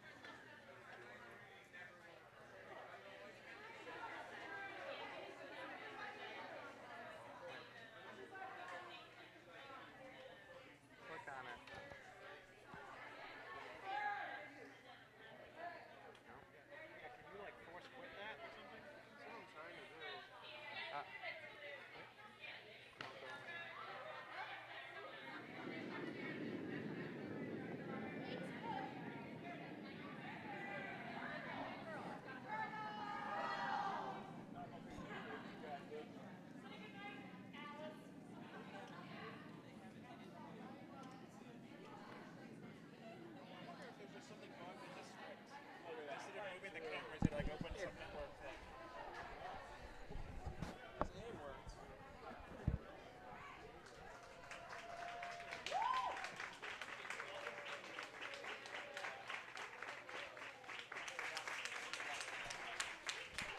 So hearty applause in the warm room for the game coming off of Sheet A.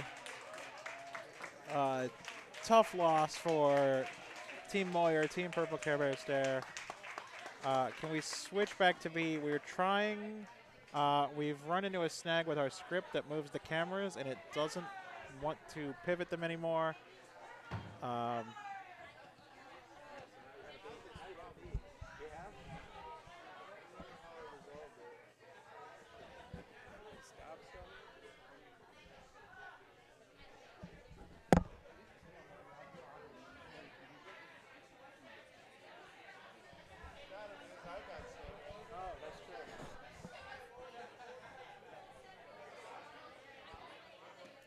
Actually, yeah, the house cam. We can get you the house cam for C. Oh, we can do house cam. So let's do that. Good call, JR.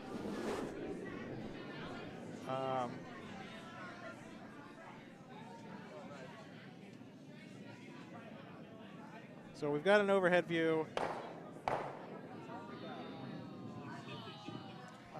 Each team with 1 stone left. This is the 9th end, so we've got a tie game, and whoever scores is going to win the game, unless somehow this turns into a blank, which I guess at the moment is in the realm of possibility because there's only 2 rocks in the house. Yeah, Snarsky's been trying to get into those 2 rocks. They've been there since the 2nd rocks. She's been trying to plug in there for quite a few stones now. Yeah, just 2 stones left. We'll call it down the ice, Scott. What's that? We'll just have to call it down the ice for these Yeah. last 2.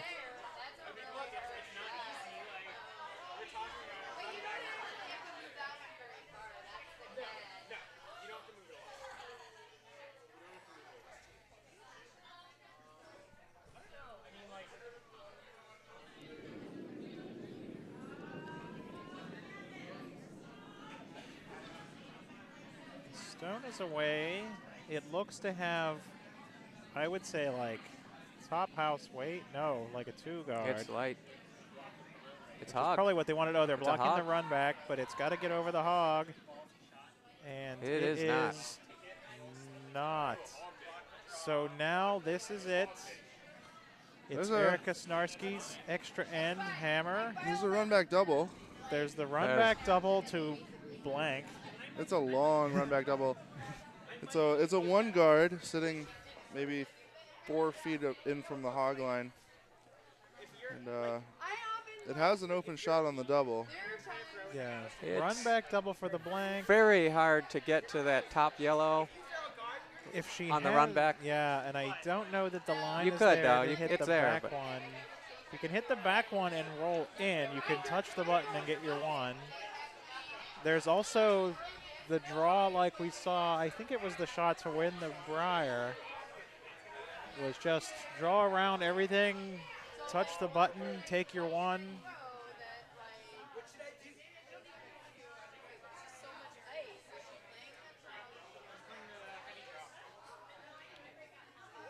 She's going with the. She's going with the. The hit? Maybe she's just going to do a hack weight hit. Oh, okay. She's left-handed and going with the in-turn. Going for the hit on the rock that is on the tee line. So he's just Just going to stay needs to wide. swing Oh, to boy. lot. Wide. No, it's moving now. It's in there. Yep.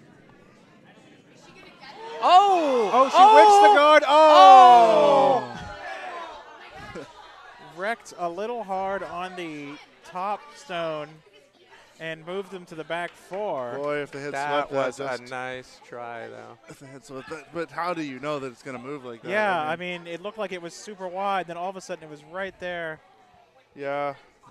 The hit- Somewhere it needed sweeping, but I don't think anyone knew where it needed it. No, they had to wait for it to move, and And then once so it moved, it the just took one off. yellow is going to mean that Team Gray, Leslie Gray, Jane Sharp, Aaron Dougherty, and Aaron Klim are going to take this game and advance through the A event. Team Snarsky still be with us in the B event. Erica Snarsky, Eva Chen, Jen Martinelli, Heidi Groves. Again, a game coming down to the final stone, and that was the final stone of the extra end. So a lot of big Lots of matches, curling. a lot of close games, a lot of extra curling for people getting their money's worth. But with that, I guess just a quick recap of what happened in this second draw. We had the O'Turtles, Team Johnson out of Chesapeake, defeat Team Purple Care Bear Stare, Team Moyer out of Potomac on sheet A. On sheet B, we had Bucks County, skipped by Christy Freeman, defeat Team Purple Care Bear Stare versus Professor Curlheart, skipped by Jackie Barris. On sheet C, we had Aaron Go Curlin, skipped by Leslie Gray, defeat Top of the House to you, skipped by Erica Snarsky. She is out of Anthracite and Bucks County, but the rest of her team is out of Potomac. But then on sheet D, we had Stacy Sleddy and Dougherty, Lauren Barrows, and Liz Brown out of the Potomac Curling Club. Defeated Team Adams, Adrian Adams, Jen Weir, Letitia Young, and Jeanette Coburn out of the Plainfield Club. Applause all around for another really close game. But that is the end of our 9:30 draw. That is the end of our action for today. Thank you to the 16 people that are still with us. Yes. Thank you for watching. Anybody watching the replay of this, thanks for checking out. Yes, thanks Potomac for Curling Club's watching. web stream. We will be, not us in particular, but we, the club and the Spiel, will be back tomorrow morning for a full day of action tomorrow starting at 9 a.m. And all weekend with you here at the Elizabeth Childs Challenge, at the Potomac Curling Club, at the National Capital Curling Center. Thanks again.